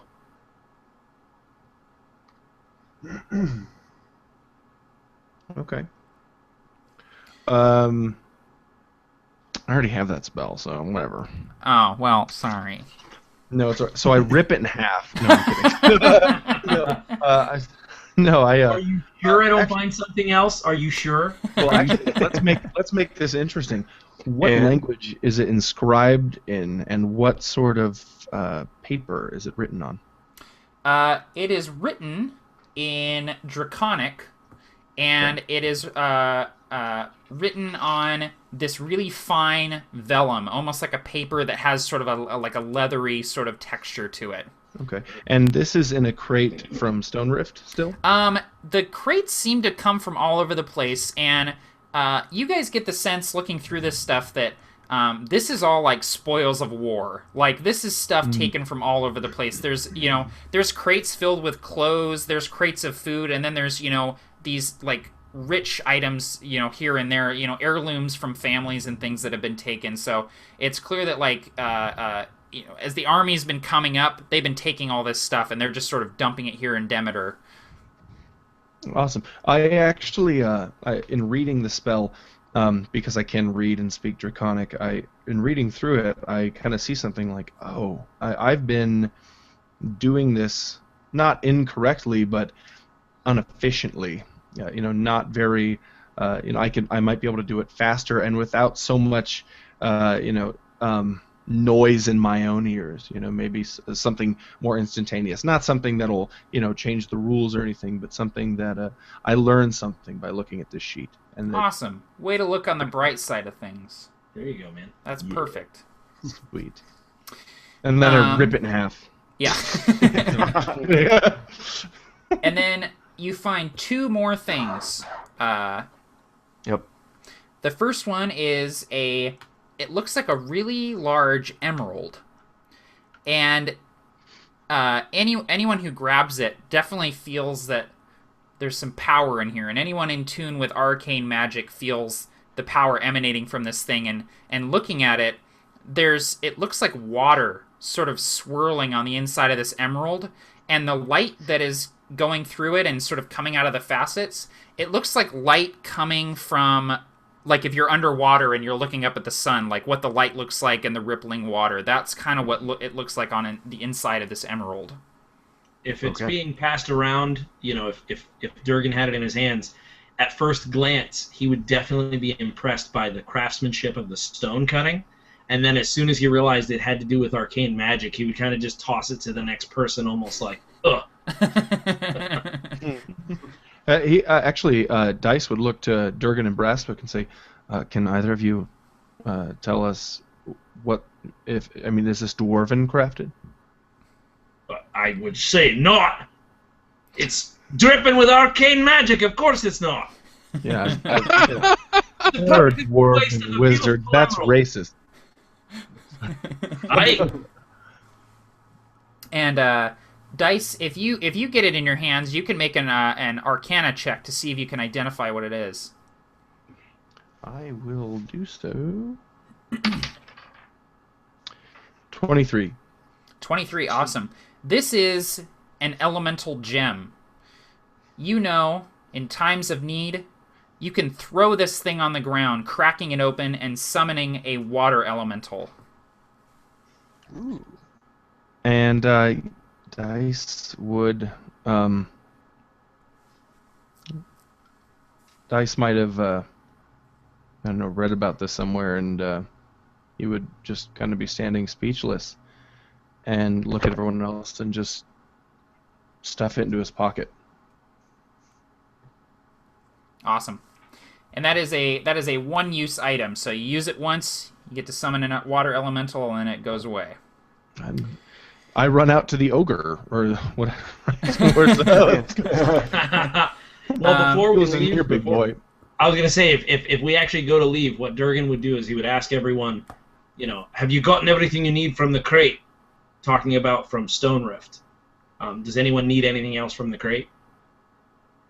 Can I wear the vestments over my chainmail?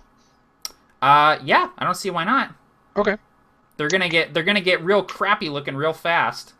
Right. What do they have any I can't sense magic or anything, but they don't. They appear to be really nicely made. I mean, they're sort of robes made for someone who is working in the church and doing rituals and things like that. But they don't have any sort of magic on them of any kind. Okay. I'll just roll them up and keep them real nice and put them in my bag. You got it.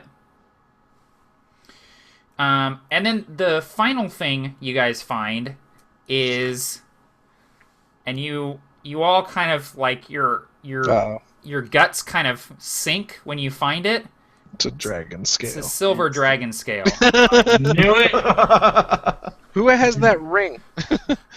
Give me one of those beads and transport back and trade this. No, guys. One time we hand. blatantly lied to you? Yeah, about that. Sorry. Oh, my bad. I had both of them in my bag, and I just gave you the wrong one. Sorry, Oh, dude. just my bad. Sleight of hand, guys. I got this. Don't worry. Just switch them out. By the way, JM Rocket 03 has won. I will just declare it now. Has emerged victorious in the one-hitter quitter contest by saying that a one-hitter quitter is how a stormtrooper earns retirement. I like it.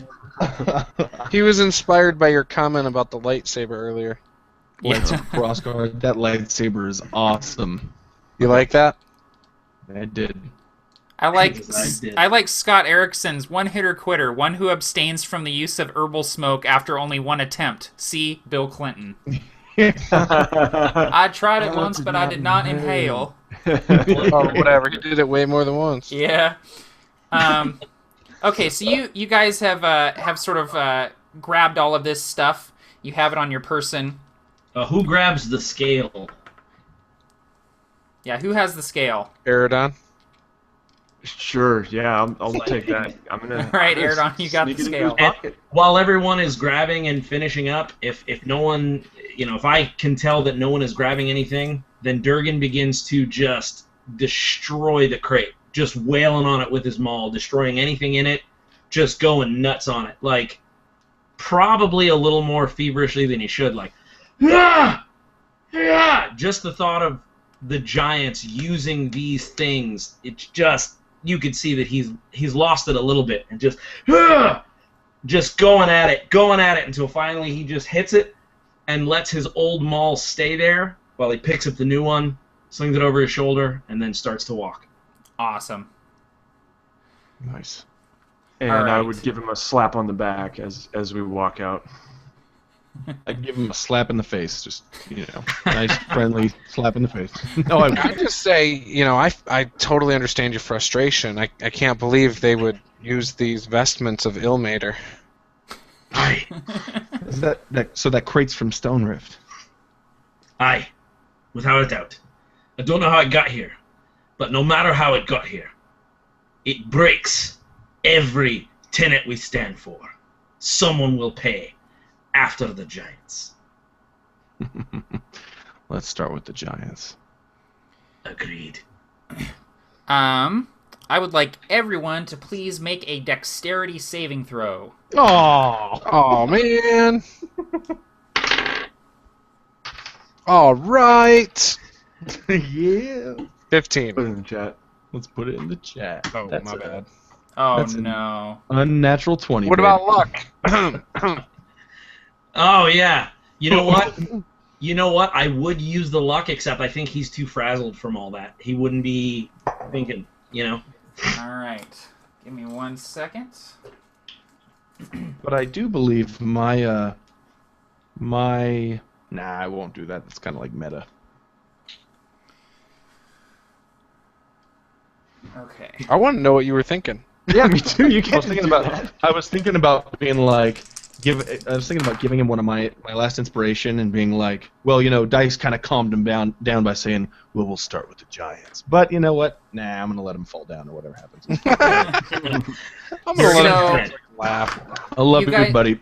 You guys are moving towards the entrance of the temple, and you kind of hear this whistling sound, like something flying through the air, Oh. and a boulder crashes through the front of the temple, and debris flies everywhere, and you all manage to dodge out of the way, but Durgan, you take 21 bludgeoning damage as this thing bowls you over. So I would like to just say that if anyone is looking, this boulder, it just rolls me like a rag doll. You just see me bouncing under it and everything like that.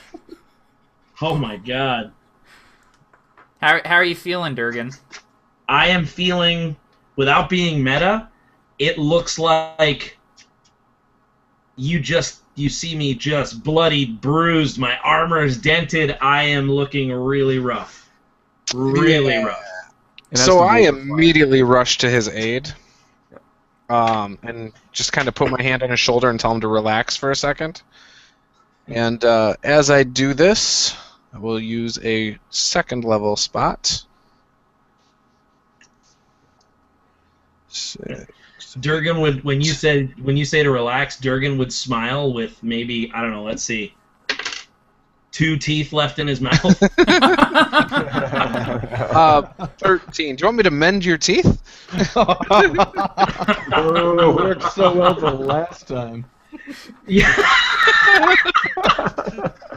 I would just kind of spit blood on the floor and be like, no, no.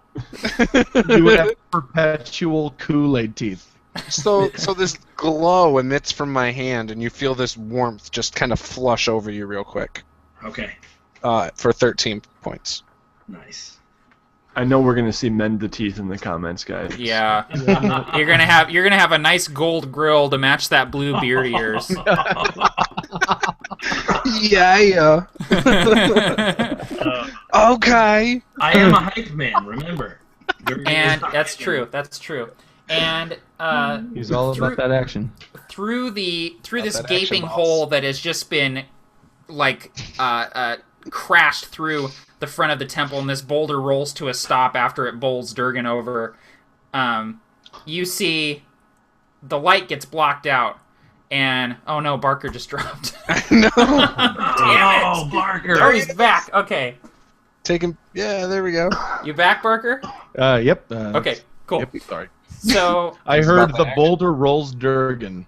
yeah, so after the boulder rolled Durgan, it comes to a stop at the end of the nave, and light is pouring through this gaping hole, and then it's blocked out as a hand grabs the side of the hole, and you see a face, this hideous face, this hill giant, deformed, disproportionate face, and he's got these grimy dreadlocks over his face, and you can hear his jangling chainmail made of weapons and chains, and he's gripping the side of this hole, and you see his fingers are crumbling the stone, and he looks at you all in the temple, and he just smiles. And that is where we will end our session. I knew it too. Oh man, I knew it. Oh, that's so great. Got you a second time. Man, I love I got this hamstringer though, but I got this. I was totally gonna be like, oh, I'm gonna do this. But don't worry, because you won't have to wait a month to find out what happens to these guys, because we're going to be playing again next week, same time, 4:30 p.m. PST. Don't miss it. It's going to be awesome. 7:30 Eastern. Yes, 7:30 Eastern, and some other time GMT. I have no idea. 8:30 I will middle not of the be Atlantic late. Ocean. I will not be late this time. All right. So sorry about Awesome. that, guys. Oh, no problem, dude. No No worries, problem. man. Life happens. Thanks for everybody tuning in, man. We got 34 people watching. We almost hit 34. 40. Yeah. I'm so glad, Yes. guys. Tons of comments to read through. Yeah, we started out That's out really slow, but we gained a lot of traction. So I think you guys were right. I think people were getting back from the holidays and settling in for the week and stuff, and tuned in a little later. So They were like, oh wait, a provoker session that I didn't know about? I'm missing the let's Provokers. Oh shit! Yeah, exactly. Yeah. Yeah. I can't TiVo it. I was gonna. Yeah. Well, yeah. It's already gonna be recorded. I love watching these. Yeah. I There's did a throw it on question. Reddit. I threw it on Reddit and a few of the subreddits, and I don't know if that helped at all. Oh yeah, it probably did, man. Honestly. Yeah. All the ones that don't have rules against it. Yeah. Yeah, That gosh. was awesome, guys. You guys did such a good job describing all the combat and stuff. This is my first sort of experiment with mass combat using 5th edition, and it worked out really well. It's tough to manage some of it, but I had done some legwork beforehand trying to figure out how I was going to do it, and it went a lot smoother than I thought it was going to go. So I appreciate you It was guys. great. I'll admit, I've played in games where the party's been split before, and you did that really well, where it felt fluid and not like you're Absolutely. spending too much time with one person over the Yeah. other. I did a good absolutely job there. agree. It Well, felt it's like like, a movie, honestly, you're- to me. Yeah, I mean, you have initiative order already. People have their turns, so it's like just flip between their turns. If they're in different locations, it's easy enough to do. So Yep. Yeah, it was awesome. Yeah, So with be- theater of the mind, I feel like it makes it a lot easier to do the mass combat too. oh It man, was- yeah, it was mass sick. combat with minis is tough, man. You kind of have to do it like Final Fantasy style, where it's like, okay, you move and you gotta fight another 4 guys. It's kind of like Yeah. that's how I've done it in the past, but Yeah. yeah. Before we get together next time, we have to think about a question that was asked in the comments. It was, so when they make a movie out of the Provokers, who are you going to have star as your character? So we'll take a week to think about that, and maybe we'll all throw up on our, no, not actually throw up, I don't know why I said that, put up pictures of our actors and actresses. I would love that, actually. Let's open next session, everybody introducing your character and saying what actor would play that character, and pick a good picture of that actor to show. I think that would be a lot of fun. Should we lay down a ground rule that it can't be a character that's a dwarf? Like, you can't just pull up a picture and be like, yeah. Pick this guy from Hobbit. Yeah, I got John Rhys Davies playing me, so right, you know. like he's in Gimli makeup. It's like, it has to be someone who hasn't played a dwarf before recently. Mm-hmm. Yeah, exactly. What if they're like an actual dwarf, like Vern Troyer? That's fine. He hasn't played a fantasy dwarf, so I think that's fair game. Sure. What if I pick someone who's played a fantasy dwarf, being a half elf? That would be fine. Probably won't. But, rules are rules. What if they've played a human though? Wait, yeah. Anyone who's played a human, off. Nope, it's out. That's good. Well, let's just stay away from any major fantasy characters. Like, I think that's probably a good call. Yeah, absolutely. Yep. And I just realized I didn't take time to introduce any of you guys at the beginning of this session, and I feel really bad now. I thought I missed it. But my stuff's underneath me, so I'm okay. Yeah, exactly. You guys know who Juice is, but I mean, at this point, you know who these guys are. We're on our 4th session now. If you want to subscribe to these guys, and you absolutely should, I've got links to all of their channels down below. Please do so, and join us next week for another session of the Provokers. It's gonna be great. Awesome. All right, I will see you guys next week. See you guys later.